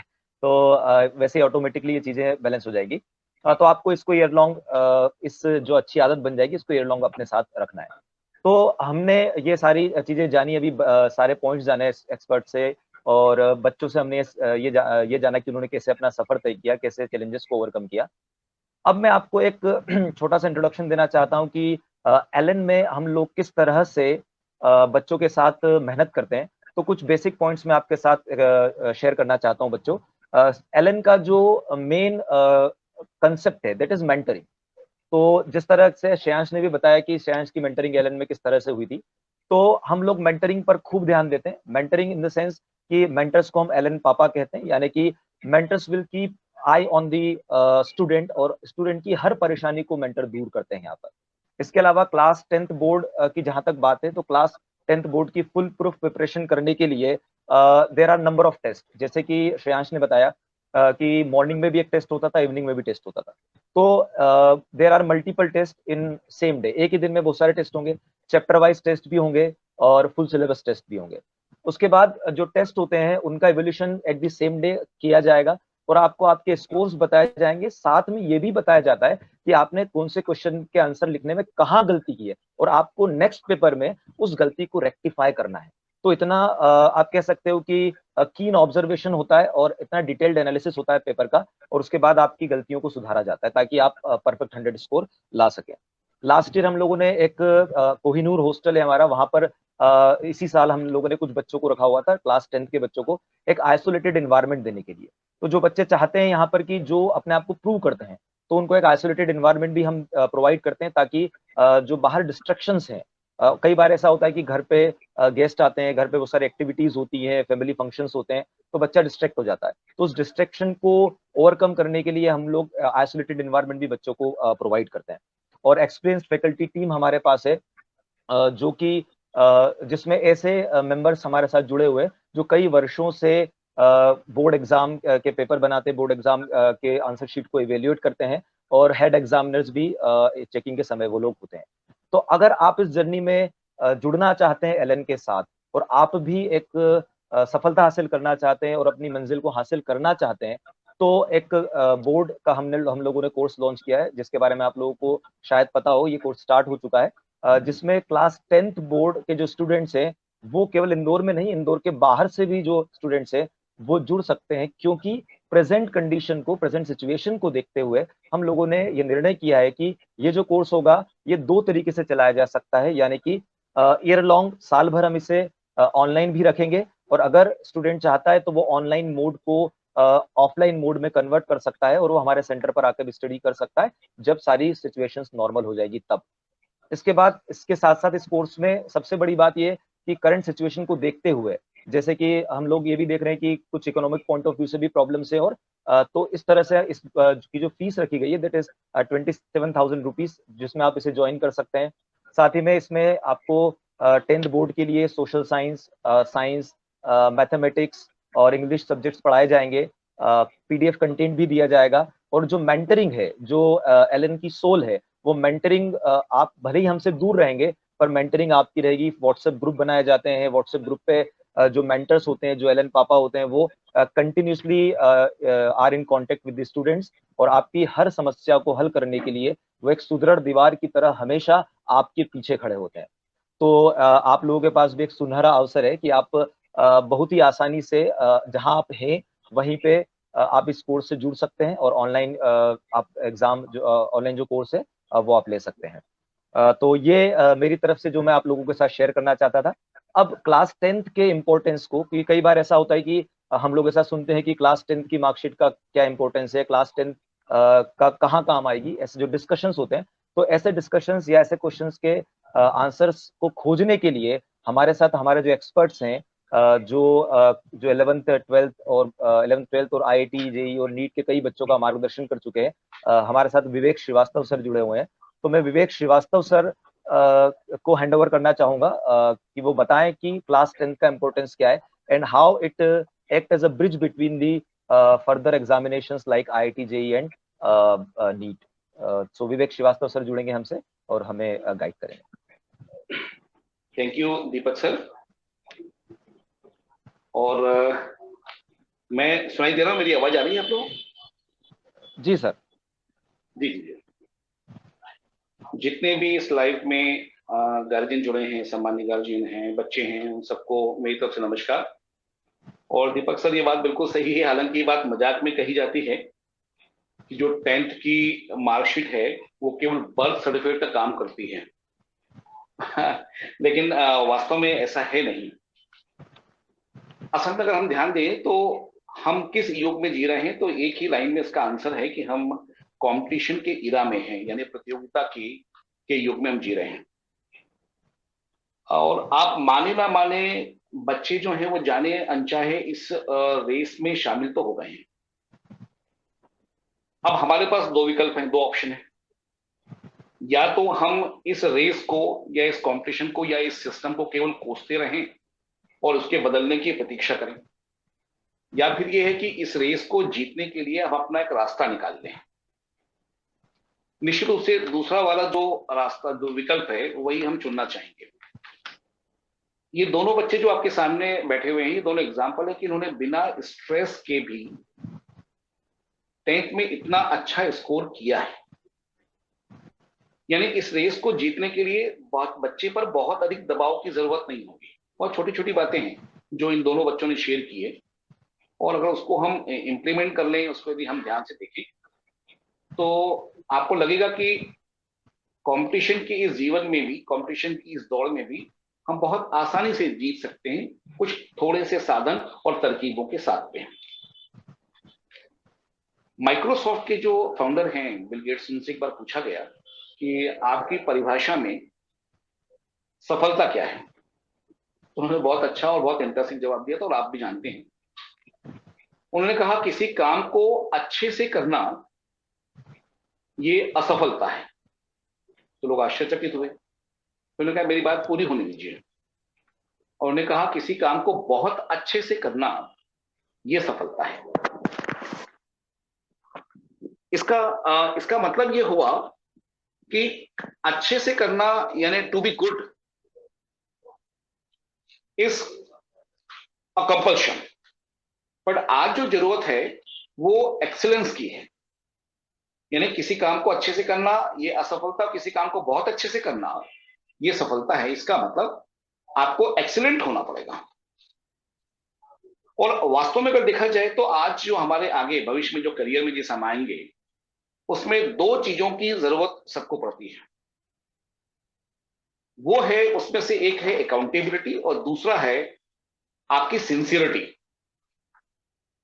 जो 10th की मार्कशीट होती है, किसी भी बोर्ड एग्जाम की जो मार्कशीट होती है, वो हो सकता है आपकी ओवरऑल पर्सनालिटी को, आपकी एफिशिएंसी को रियल में इवेल्युएट नहीं करता होगा, लेकिन आपकी सिंसियरिटी और आपके डिसिप्लिन को का तो वो स्केल है। यानी किसी भी काम को मैं कितनी सिंसियरिटी से करता हूं, कितनी गंभीरता से लेता हूं, ये 10th के आपके मार्क्स बता देते हैं। और किसी भी फील्ड में जाइए, ये दो चीजें, सिंसियरिटी और अकाउंटेबिलिटी, साथ में डिसिप्लिन, ये हर फील्ड में आज की तारीख में डिमांड में है, यानी मांग में है। तो अगर मैं जैसे हमारे जो यहाँ एलन इंदौर के सेंटर हेड हैं, उनसे एक बार डिस्कशन हो रहा था, कमल शर्मा सर, कि 10th की इंपॉर्टेंस क्या है, तो उन्होंने बहुत अच्छी बात कही थी। वो बात मैं यहाँ कोट करना चाहूंगा कि बच्चे के करियर का, यानी बच्चे की जो करियर है उसको अगर आप गाड़ी मान लें, एक व्हीकल मान लें, तो उसका स्टीयरिंग है 10th क्लास। जितना आसानी से, जितना डिसिप्लिन के साथ आप उसको हैंडल कर लेंगे, गाड़ी उस दिशा में चल पड़ेगी। और ये बात बिल्कुल सही भी है। चलिए, 10th की मार्कशीट या 10th के मार्क्स का प्रैक्टिकल यूज क्या है आगे चलकर, उस पर चर्चा करते हैं। आज भी इस देश में कुछ ऐसे कॉलेजेस हैं, अच्छे रेप्यूटेड कॉलेजेस हैं, यूनिवर्सिटीज हैं, डीम्ड यूनिवर्सिटीज हैं, कुछ एग्जामिनेशंस हैं जिनमें 10th के मार्क्स के बेस पर सिलेक्शन होता है और ग्रेडिंग होती है, सिलेक्शन के लिए ग्रेडिंग होती है। आप कोलकाता के बहुत सारे पुराने कॉलेज में चले जाइए, साउथ के कॉलेजेस में चले जाइए, इवन आईआईएम, जब आईआईएम की ग्रेडिंग होती है तो उसमें 10th और 12th के मार्क्स भी आप देखेंगे। इवन आपने कॉम्पिटिशन निकाल दिया, उसके बावजूद आपको जरूरत पड़ती है। तो किसी कॉलेज में, अगर अच्छे कॉलेज में एडमिशन लेना है तो भी आज की 10th की मार्कशीट की इंपॉर्टेंस है। इवन अगर आप फॉरेन में जाते हैं, कोई स्टडी करने चाहते हैं, तो वहां भी मैं आपको क्लियर करता हूँ कि 10th की ग्रेडिंग की जरूरत आपको पड़ेगी। अब मान लीजिए कॉलेज में आप एंटर हो गए, तो 10th के मार्क्स की और कहां जरूरत पड़ती है? तो जरूरत पड़ती है जब वेटेज की बारी आई, यानी जैसे आप किसी इंजीनियरिंग कॉलेज में पढ़ रहे हैं और कैंपस सिलेक्शन के लिए डिफरेंट कंपनीज आई हैं, और कंपनी ने अपने इंटरव्यू और अपनी प्रोसेस की और वहां आपके बराबर मार्क्स आ गए। तो जब आपके बराबर मार्क्स आए तो वहां फिर 12th के और 10th के मार्क्स किसके ज्यादा हैं ये देखा जाएगा, और उस बेस पर फिर आपका स्कोर कार्ड बनेगा और आपका सिलेक्शन होगा। तो जैसे एक तराजू की जो दो पलड़े हैं, अगर उस पर बराबर बराबर वेट हो, आप उसमें एक पंख भी रख दीजिए तो वो पंख उस पेन को, उस पलड़े को नीचे ले आएगा। तो 10th का काम इसी तरह से है, वेटेज की जहां जरूरत पड़ेगी वहां 10th के मार्क्स आपके काम आएंगे। अच्छा, और ये आप दोबारा तो स्कोर कर नहीं सकते क्योंकि आप तो बहुत आगे बढ़ चुके होंगे। इसके बाद अगर मैं थोड़ा सा एकेडमिक पॉइंट ऑफ व्यू से बात करूं या मनोविज्ञान के हिसाब से, साइकोलॉजी के हिसाब से बात करूं, तो 5 पैरामीटर्स 10th के बोर्ड के एग्जामिनेशन में बच्चे के देखे जाते हैं, नापे जाते हैं, उनका इवेल्युएशन होता है, मूल्यांकन होता है। उसमें से एक, जैसे दीपक सर ने बताया था पहले भी, कि नॉलेज, दूसरा है मेमोरी, तीसरा है बच्चे का स्किल, चौथा है ऑब्जेक्टिविटी, मतलब कितनी बारीकी से हम सोचते हैं चीजों को और उसको रिफ्लेक्ट करते हैं, और पांचवी चीज है एप्टीट्यूड, सब्जेक्टिव एप्टीट्यूड। ये भी जो डेवलप होता है, इसका मेजरमेंट, इसका इवोल्यूशन भी जो होता है वो 10th के एग्जामिनेशन में होता है। और आप सब लोग ये बात जानते होंगे कि जब आगे बच्चा 12th क्लास के बाद किसी कॉम्पिटिटिव एग्जामिनेशन में जाएगा, तो कॉम्पिटिटिव एग्जामिनेशन में इन्हीं 5 पैरामीटर का भी मेजरमेंट होता है। तो इसका मतलब ये हुआ कि एक तरह का ट्रायल हो गया 10th क्लास में, एक तरह का रिहर्सल हो गया उस कॉम्पिटिटिव एग्जामिनेशन का 10th क्लास में। इसके अलावा अगर मैं आपसे कहूं कि 10th क्लास के जो मार्क्स हैं वो बूस्टर का काम करते हैं, एकेडमिक बूस्टर काम करते हैं जब हम 11th और 12th क्लास में पहुंचते हैं। क्योंकि हम लोग 11th 12th को पढ़ाते हैं तो हम ये देखते हैं कई बार कि फिजिक्स या केमिस्ट्री जिसमें मैथमेटिकल अप्रोच की जरूरत पड़ती है या मुझे मैथमेटिकल फॉर्मूलों की जरूरत पड़ती है, तो वहां पर 10th में जिसका अच्छा स्कोर होता है, जिसने 10th में बहुत सिंसियरिटी से पढ़ा होता है, वो बहुत आराम से 11th 12th के कॉन्सेप्ट भी समझ लेता है। ये श्रेयांश ने भी और ये आज से भी जो बच्चे बैठे ये बात समझ पाएंगे, ये बारी मेरी बात से एग्री होंगे कि 11th 12th में अगर ईज ऑफ स्टडी करना हो तो 10th का आपका मैथमेटिकल कॉन्सेप्ट या साइंस का कॉन्सेप्ट या कुल मिलाकर जो कुछ आपने पढ़ा है वो सिंसियरिटी से आपको पढ़ना होगा। और अच्छा स्कोर अगर हुआ है तो इस बात की संभावना रहती है कि आगे के सिलेक्शन की संभावना भी हमारी बढ़ गई है। 10th की जो मार्कशीट होती है ना, वो आपके कहीं ना कहीं पर्सनालिटी डेवलपमेंट को भी रिफ्लेक्ट करती है, क्योंकि टाइम को मैनेज करना, स्ट्रेस को मैनेज करना, सोशली अपने आप को एकोमोडेट करना, यानी SQ EQ, इन सबको भी रिफ्लेक्ट करती है। जैसे आस्था ने एक बात कही थी कि आपको ये गिल्ट ना रह जाए कि मैंने कुछ किया नहीं या मुझसे कुछ हुआ नहीं, मैं कुछ छोड़ कर आ गई थी। और आप देखिए सोशल क्वेश्चन इनका कितना अच्छा है, और सोशल इनके मैं ये कहूंगा कि इनका अचीवमेंट कितना ज्यादा हुआ 10th क्लास के कारण, कि आज ये हमारे साथ बैठे हुए हैं, पैनलिस्ट के रूप में बैठे हुए हैं, और भीड़ से ये अलग हो गए हैं और आज हमको मोटिवेट कर रहे हैं। तो social booster, academic booster, psychological booster का काम करता है ये जो 10th क्लास का एग्जामिनेशन है और उसकी जो अच्छी मार्कशीट है। एक और बड़ी बात है, चूंकि इस डिस्कशन के लिए, इस लाइव के लिए थोड़ा सा तैयारी हम भी कर रहे थे, तो मैंने डिफरेंट टीचर से कांटेक्ट किया, एलएन की बाकी फैकल्टी से भी कांटेक्ट किया, कुछ बाहर से भी कांटेक्ट किया। एक सतना जिले के एक अच्छी टीचर हैं अनुराधा पांडे, और वो काफी रेप्यूटेड टीचर है, तो उनसे मैंने पूछा, क्योंकि 10th से पढ़ाने का इतना अच्छा एक्सपीरियंस है। उन्होंने एक लाइन में कहा कि sir 10th actually inclination show करता है, और जब किसी मंजिल पर पहुंचना हो, ऊपर पहुंचना हो, तो उसकी जो पहली सीढ़ी होती है वो 10th क्लास है, और अगर वो सीढ़ी आपने सक्सेसफुली बहुत अच्छे से चढ़ ली है तो मंजिल आपके लिए आसान हो जाती है। तो ये बात बिल्कुल सही है, उस बात को मैंने इसीलिए कोट किया, उनको धन्यवाद भी दूंगा। इन्होंने ये बात, बहुत इंपॉर्टेंट बात मुझे कही कि ये एक तरह का टर्मिनल है, एक तरह का ट्रांजिशन है जीवन का, ये क्रिटिकल पॉइंट है 10th class.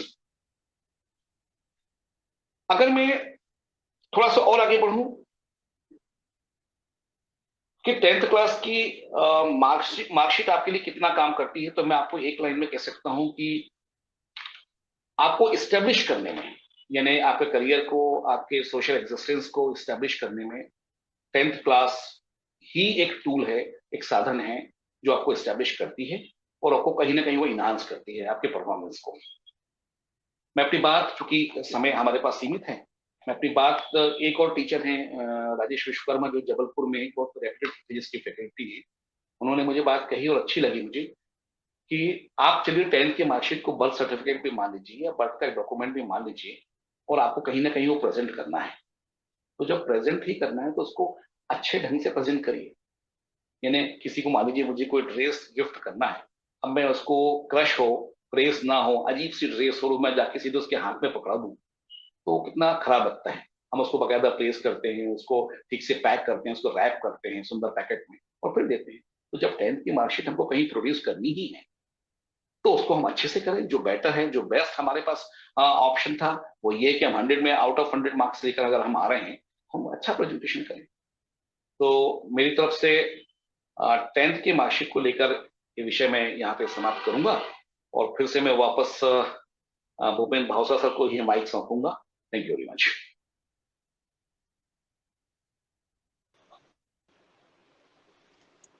Thank you very much Vivek sir, Deepak sir, Aastha और श्रेयांश, आप सभी ने इतनी सारी बातें कही, इतनी अच्छी बातें कही।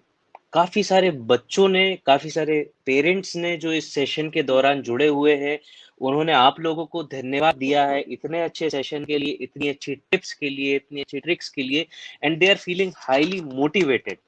मैं इसमें नाम लूंगा, नवनीत माथुर ने ऐसा बोला है कि I feel highly motivated for exams after listening this live talk, great tips. Anjali Paliwal, आशी अग्रवाल, मितुल, ऐसे कई सारे बच्चों ने आप लोगों को बहुत बहुत धन्यवाद दिया है। और जैसा कि हमने इस शो की शुरुआत में एक चीज मेंशन करी थी कि हम क्वेश्चन आंसर राउंड भी इसमें रखेंगे, तो कुछ क्वेश्चंस में चुन करके सिलेक्टिवली मैं आप लोगों से शेयर करूंगा। बट पहले मैं आस्था के लिए एक दो लाइन बोलना चाहूंगा कि कोई भी लक्ष्य मनुष्य के साहस से बड़ा नहीं, कोई भी लक्ष्य मनुष्य के साहस से बड़ा नहीं, हारा वही जो लड़ा नहीं। और आस्था ने और आप सब ने बहुत ही प्रैक्टिकल फॉर्म में इसको साबित किया कि यस, यही सच है। और श्रेयांश की एक बहुत ही अच्छी बात जो मुझे लगी, और मैं बच्चों को वापस उस पे लाना चाहूंगा कि balance is very very important. Balance is very important, you have to keep a balance. और इनफैक्ट मैंने कई और टॉपर बच्चों के भी सेशन सुने हैं जिन्होंने आईआईटी में, नीट में और ऐसे एम्स जैसे एग्जामिनेशन में अच्छी रैंक हासिल करी है। टॉप 10 में जो बच्चे आए उन्होंने भी यही चीज बोली है श्रेयांश की, ऐसा कोई भी बच्चा जिसने टॉप 10 में रैंक हासिल करी है वो पूरी तरह से बुकवर्म नहीं था, वो अपनी लाइफ को बैलेंस करना जानता था। उसने अपने लिए social quotient, SQ, EQ, emotional quotient आपका कैसे बैलेंस होगा जब आप अपने सोसाइटी में, अपनी फैमिली में वो बॉन्ड बनाएंगे।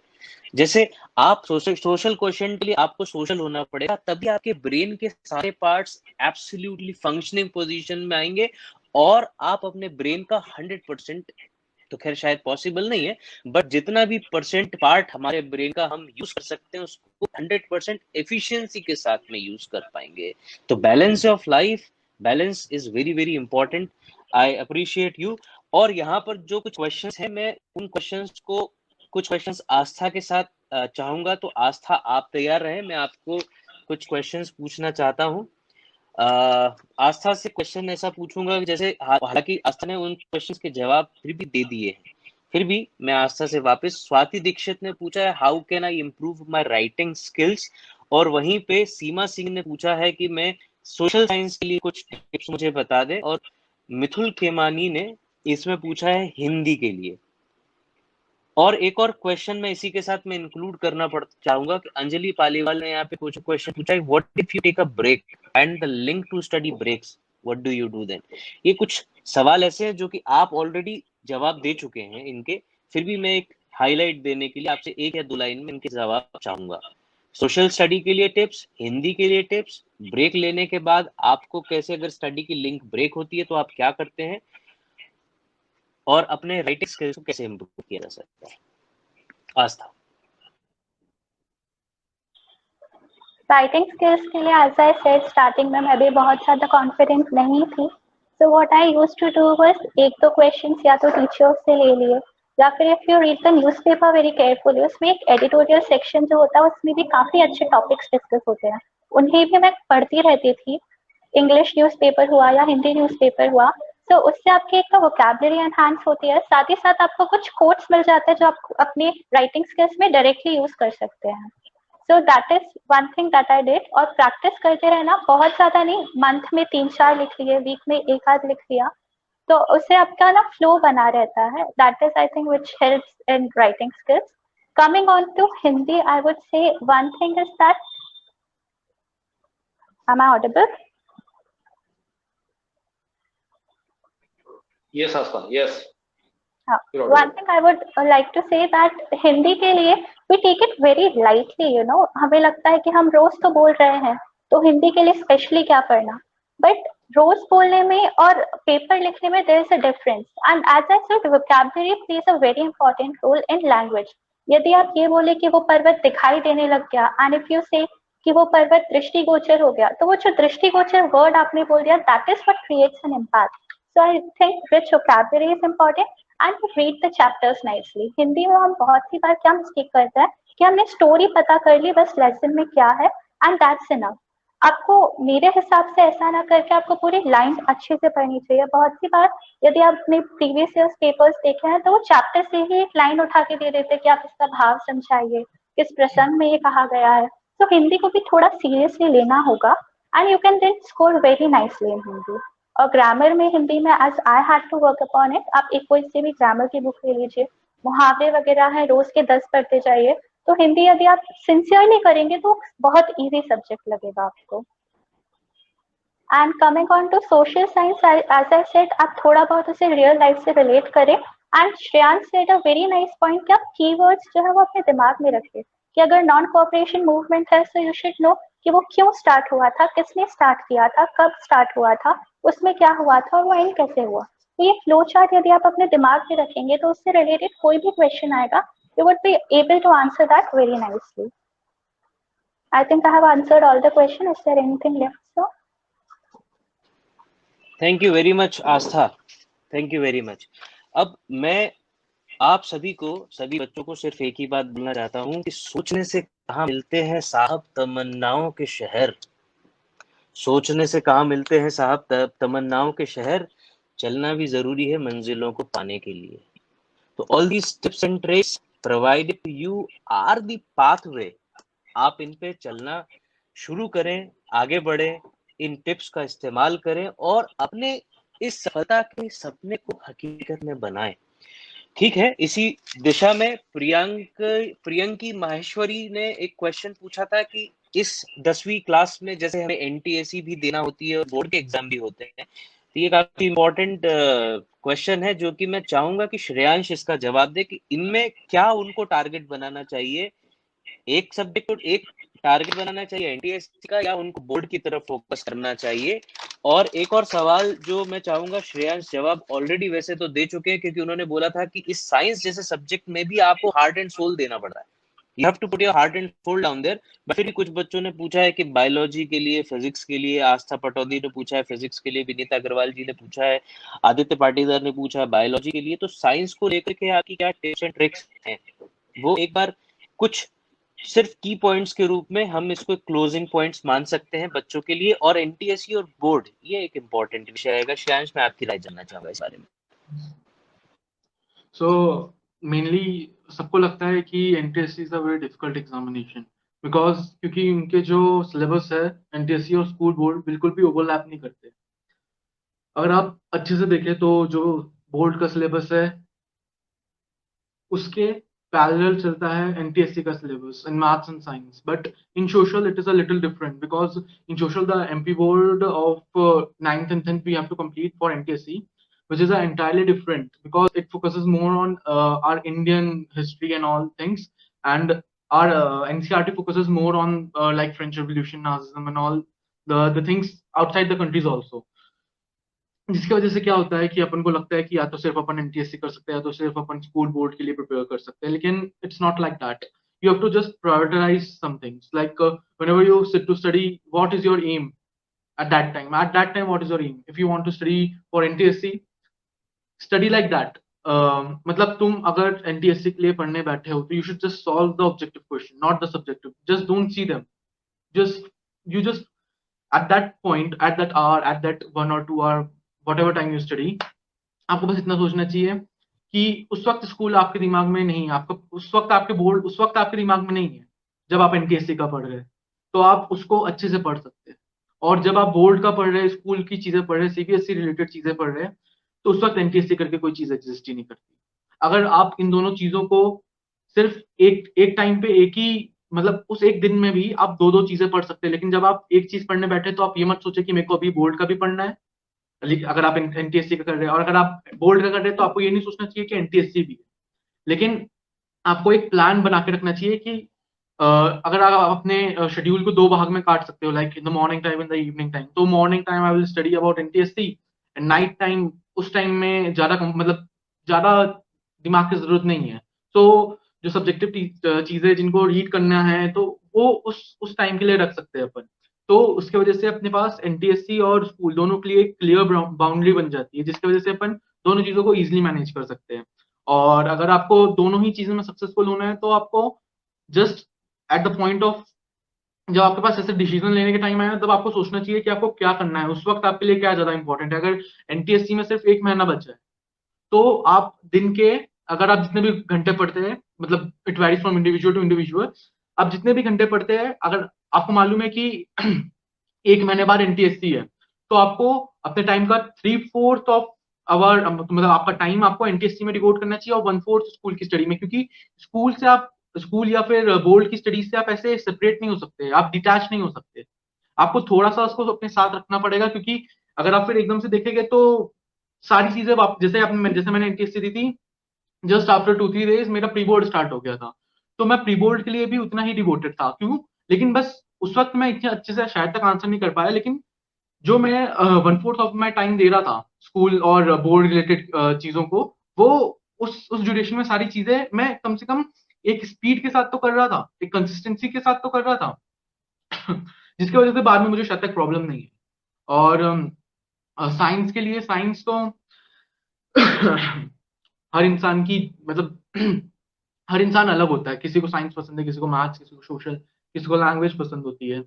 लेकिन साइंस एक ऐसा सब्जेक्ट है जो आपका मन मांगता है। मतलब अगर आपका पढ़ने का उस वक्त मन नहीं है तो आप मत उठाओ उस वक्त साइंस आप।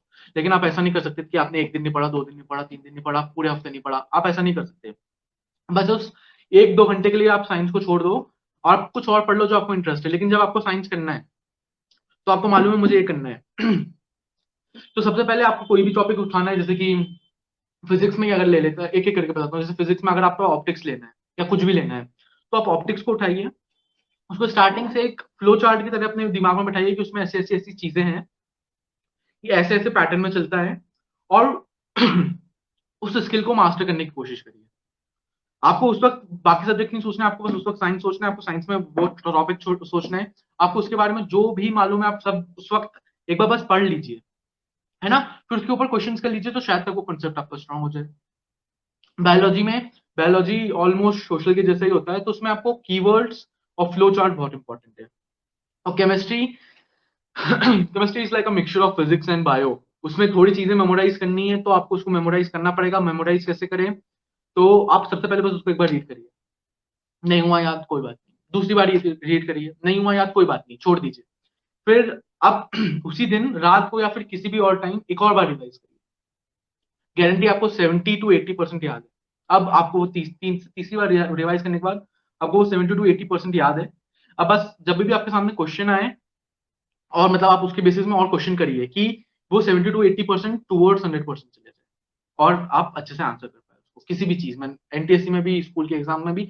लेकिन साइंस आपका मन मांगता है कि आपको मतलब करना ही है साइंस, आपको उसमें फील आ रहा है। अगर आपने फिजिक्स उठाया तो फिजिक्स हो गया, बायो उठाया तो आपको कीवर्ड सारे बनाने। बायो में क्वेश्चंस भी हाँ लगाना चाहिए, लेकिन उसमें ज्यादा आपको थ्योरी मेमोराइज करने की कोशिश करनी चाहिए। मेमोराइज का मैंने आपको तरीका बता ही दिया है। और केमिस्ट्री में भी रिएक्शंस के लिए तो आप रिएक्शन तो बहुत हद तक आप समझ भी सकते हैं, उनको मेमोराइज करने की जरूरत नहीं पड़ेगी, लेकिन आपको समझना चाहिए कि वो किस बारे में बोल रहा है। डिकम्पोजिशन बोल रहा है, अच्छा मतलब टूटेगी चीजें, तो कोई भी अगर बड़ा कंपाउंड है तो वो दो छोटे कंपाउंड्स में टूटेगा। तो आपको ऐसे लॉजिकली उसको सोच के लॉजिकली सारी चीजें करने में, मतलब लॉजिकल अप्रोच लगाना ज्यादा सही है। और जिन चीजों को याद करना है उनको याद भी करना है, क्योंकि ऐसे तो मैं नहीं बोलूंगा कि बिना याद किए आप कुछ भी कर सकते हो पूरे साइंस में, आपको याद तो करना पड़ेगा। अगर आप फिजिक्स में भी देखिए तो आपको फॉर्मूला तो याद करना ही पड़ेगा, है ना। आपको अगर एक बार फॉर्मूला मालूम है, आपको एक बार कॉन्सेप्ट मालूम है कि उसमें कि कोई भी अगर करंट का क्वेश्चन है कि उसमें कैसे फ्लो होता है, क्या क्या चीजें होती है, क्या क्या कंपोनेंट्स होते हैं, तो उस हिसाब से आप उसका आंसर दे सकते हैं। तो science is a subject, like मैंने पहले भी बोला, which demands mind and soul. Mind उसको समझने के लिए, सोल उसके साथ अपना टाइम बिताने के लिए, क्योंकि हर सब्जेक्ट इंपॉर्टेंट है, सारे सब्जेक्ट इंपॉर्टेंट है, और पढ़ना तो सभी को पड़े। और ऐसा मैं नहीं बोल सकता कि एंड तक कि मेरे को ये पसंद नहीं है, मेरे को ये पसंद नहीं है, मेरे को पढ़ना तो पड़ेगा। साइंस अगर पसंद नहीं है तो आप कुछ ऐसा करो उसमें कि आपको पसंद आने लगे। कुछ टॉपिक्स को ऐसे रिलेट करो, टॉपिक्स की ऐसी एनिमेटेड या फिर कैसी भी वीडियोस देखिए जिससे आपको उसमें इंटरेस्ट आने लगे। कोई भी अगर जैसे कि आपको छोटे से टॉपिक में अगर आपको मतलब लग रहा है, तो आप उसकी कोई वीडियो देख लीजिए जिसमें उससे उस कॉन्सेप्ट को यूज करके कुछ और हो रहा है, तो आपको उस पुराने वाले कॉन्सेप्ट को पढ़ने का, उसको बाय हार्ट करने का एक मकसद मिल जाएगा कि आप उसको मतलब अपनी जी जान लगा देगी कि मेरे को तो ये समझना है, क्योंकि मेरे को वो इंटरेस्टिंग चीज जाननी है जिसकी वजह से जो इस फिनोमिना से हो सकता है। बहुत सारी चीजें ऐसी होती है जो इंटरेस्टिंग होती है, और उनको जानने के लिए अपन को, अगर अपने बैक कॉन्सेप्ट क्लियर नहीं है तो अपन उनको नहीं जान सकते। तो बस अपन को उस बैक कॉन्सेप्ट को जानने के लिए और सामने वाली चीजों को और अच्छे से मतलब मतलब अपने अपने क्या बोलूं मैं, कि अपनी फील्ड बड़ी करनी पड़ेगी कि बहुत सारा आप कर पाए, मतलब चीजें आप समझ पाए। तो आप छोटी छोटी चीजें फिर याद करने लगेगा, आपको समझ में आने लगेगा, आपको मन होने लगेगा कि यार ये इतना अच्छा फिनोमिना है। कोई भी अगर जैसे आप देखिए रेनबो बन रहा है, बहुत अच्छा फिनोमिना है, मेरे को तो जानना है कि कैसे होता है, बस मेरे को जानना है, मेरे को उसको याद नहीं करना है, मेरे को उसको टेस्ट के लिए नहीं याद करना है, उसको मेरे को बस उस वक्त उसको जानना है। अब मैंने जान लिया, मेरे को पसंद आ गया, अब मैं उसको एज अ बेसिस ऑफ लिखना है, अगर सब्जेक्टिव है तो लिखूंगा कैसे वो याद कर लो, समझ लो कि कैसे लिखूंगा। और अगर ऑब्जेक्टिव क्वेश्चन आ रहे हैं उसमें, तो आप सोचिए कि क्या आ सकता है, रीजन आ सकता है, मैच द कॉलम आ सकता है, कि सिंगल कलेक्टर आ सकता है। तो उस हिसाब से आप अपनी प्रिपरेशन फिर बैफोकेट कर सकते हैं। That's it.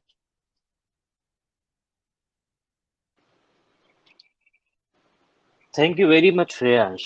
And I totally understand that how you manage to put your heart and soul into the subjects like this, because it is more important to feel the subject. It is more important to become the part of it. And you really wonderfully did the job as well.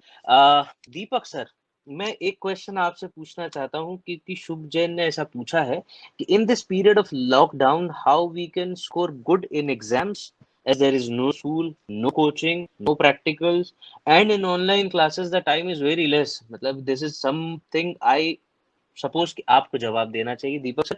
और मैं चाहूंगा कि समय का ध्यान रखते हुए एक आखिरी क्वेश्चन के रूप में मैं इसको आपको दे रहा हूँ, उसके बाद मैं वापस सबको सम अप करूंगा।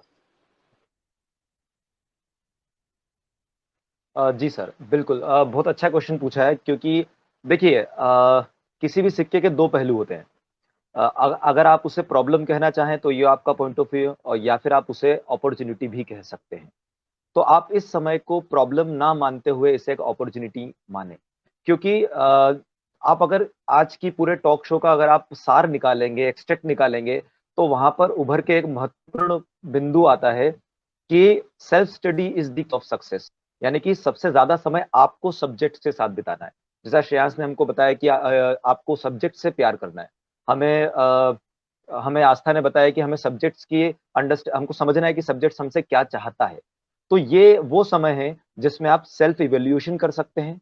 आप ये देख सकते हैं कि आपको कौन सा सब्जेक्ट अच्छा लगता है, कौन सा सब्जेक्ट अच्छा नहीं लगता है, तो आप कैसे उस सब्जेक्ट्स को समझें जिससे आपको सब्जेक्ट अच्छा लगने लगे। तो आप इस समय को यूटिलाइज कर सकते हैं अपनी, आप कह सकते हैं कि आपका इंक्लाइनेशन किस तरफ है उसको आप पता लगा सकते हैं, और आपके पढ़ने के तरीके को आप इंप्रूव कर सकते हैं, क्योंकि आपके पास इतना समय है कि आप an number of hit and trials कर सकते हैं। आप सुबह जल्दी उठ के देख सकते हैं, आप रात को देर से सो के देख सकते हैं, आपके पास बहुत सारा टाइम है, आपको दिन भर घर पे ही रहना है। तो आप बहुत सारे, आप कह सकते हैं कि अलग अलग तरीके से आप शेड्यूल बना सकते हैं, और कम से कम 10, 15, 20 शेड्यूल बनाने के बाद आपको ये पता चलेगा कि आपकी बॉडी, आपका जो बायोलॉजिकल क्लॉक है, वो किस शेड्यूल को फॉलो करना चाहता है, या आप किस तरह से पढ़ाई करना चाहते हैं। तो ये बहुत ही अच्छी अपॉर्चुनिटी है। तो मैं ये कहूंगा कि बहुत अच्छा समय है, इसे आप यूटिलाइज कर सकते हैं। अपनी छोटी छोटी कमियों पे आपको गौर करना है, ठीक है, और उसको रेक्टिफाई करना है। और आपको साथ में अगर आप चाहें तो अपनी कमियों को लिखते भी जाएं, और अलग अलग शेड्यूल बनाएं, उनको फॉलो करें, और एक एक्सट्रैक्ट निकाल लें इन दिनों में कि किस तरीके से आप पढ़ सकते हैं। और सेल्फ स्टडी पे ज्यादा ध्यान दें, अपनी वोकेबुलरी डेवलप करें।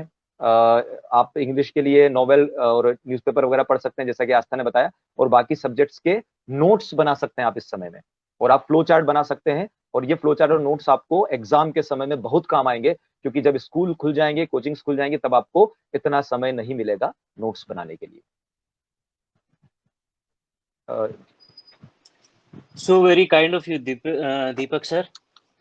I am totally spellbound with the level of gravity these two students and in fact Manind also put down into their efforts. जैसा कि श्रेयांश ने हमको बताया था कि उसका पहले टारगेट एनटीएससी था और अदर ओलंपियाड्स थे, तो उसका जो भी टारगेट था, इंक्लाइनेशन था, वो पूरी तरह से उन सब्जेक्ट्स को लेकर के था। फिर ग्रेजुअली उसने अपने आप को बोर्ड की तरफ ओरिएंट करा, और इनफैक्ट उसने सभी चीज एक बहुत अच्छे से करी कि उसने जो भी सब्जेक्ट करा, जो भी चीज करी, चाहे वो एनटीएससी की तरफ उसने अपना इंक्लाइनेशन रखा हो, ओलंपियाड्स की तरफ रखा हो, या बोर्ड्स की तरफ रखा हो, तो वो सारी चीजें उसने अपने बेस्ट लेवल देने की कोशिश करी। साथ ही साथ आस्था ने अपने आप के बारे में एक बहुत ही बेसिक चीज उसने बोली कि जब भी एक रेस होती है और उस रेस में अगर एक कछुए के साथ में खरगोश दौड़ेगा, तो हमेशा सिर्फ कछुआ ही क्यों जीतता है, क्योंकि वो अपनी कंसिस्टेंसी की वजह से जीतता है। In spite of all the challenges, in spite of all the like hurdles coming across to Astha's life and academic endeavors, she came across with this wonderful concept of being consistent every day। आपका schedule जो भी होता है, आपके साथ में opportunities कैसी भी आती हैं, चैलेंजेस कैसे भी आते हैं, बट आपकी कंसिस्टेंसी कहीं ना कहीं पे ये चीज साबित कर देती है कि आप कैसे अपने आप को आगे लेकर के जाएंगे। हर एक एक दिन के बीच में उसकी जो थॉट प्रोसेस थी, वो कहीं ना कहीं पे कुछ ना कुछ छोटा सा डेवलपमेंट अपने आप में करने की कोशिश थी, कल से अपने आप को आज बेहतर बनाने की कोशिश थी। और यही एक कोशिश, चाहे वो मैथ्स हो, साइंस हो, फिजिक्स हो, या हिंदी हो, संस्कृत हो, आप अपने आप के साथ में जब ये कमिटमेंट कर लेते कि आपको अपने आप से बेहतर होना है, आपको बाकी सब लोगों से बेहतर होना है, तो जब ये कंसेप्ट आपके दिमाग में बैठ जाती है, तो फिर आपको रोकने वाला कोई भी नहीं होता है। तो इन सभी टिप्स एंड ट्रिक्स के साथ में मैं इन सब बच्चों को, जो भी आप लोगों को सुन रहे हैं, जो भी पेरेंट्स हम सुन रहे हैं, मैं एक और लाइन, 2 लाइन आपसे फिर शेयर करना चाहूंगा कि जब हौसला बना लिया ऊंची उड़ान का, जब हौसला बना लिया ऊंची उड़ान का, फिर देखना फिजूल है कद आसमान का। Challenges are always there. If you have decided, you determined yourself to become the best version of yourself, then become the best version of yourself। फिर भी मैं कई सारे सवालों को इस शो के अंदर इंक्लूड नहीं कर पाया, क्योंकि जैसा कि हमारी समय सीमा थी 5 से 6:30 के बीच में ये करना था, और ऑलरेडी हम 6:45 बजा चुके। एलन करियर इंस्टीट्यूट के हेल्पलाइन नंबर्स हमेशा ओपन है। आप नियत समय पे हमें कॉल कर सकते हैं किसी भी तरह के डाउट्स और क्वेरीज, और काउंसलिंग सेशन के लिए, इंडिविजुअल काउंसलिंग सेशन के लिए भी आप हमसे जुड़ सकते हैं। उसके लिए आपको सारी चीजें हमारे ऑफिशियल चैनल के through 0731472850 this is the number, उस पर आप हमें कनेक्ट कर सकते हैं और हर तरह की क्वेरी को लेकर के जो भी एकेडमिक से रिलेटेड है, चाहे वो आपके टाइम टेबल से रिलेटेड हो, इन बच्चों से अगर हमें किसी और तरह की इंक्वायरीज है, ये दोनों बच्चे एलन कैरियर इंस्टीट्यूट पर आज 11th क्लास में अपनी तैयारी कर रहे हैं अपने अगले IIT मेडिकल के सपने को। तो इन सभी चीजों के साथ में मैं आपकी तरफ से भी इन दोनों को धन्यवाद देता हूं और इन दोनों बच्चों को इनके उज्जवल भविष्य की कामना के साथ में मैं भूपेंद्र भावसार, मेरे साथ में थे दीपक जोशी सर केमिस्ट्री के फैकल्टी है, विवेक श्रीवास्तव सर फिजिक्स के फैकल्टी है और श्रेयांश और आस्था, हम सभी आपसे विदा लेते हैं आप सबके उज्जवल भविष्य की कामना के साथ। आप सबका धन्यवाद इस टॉपर्स टॉक में। Very very thank you.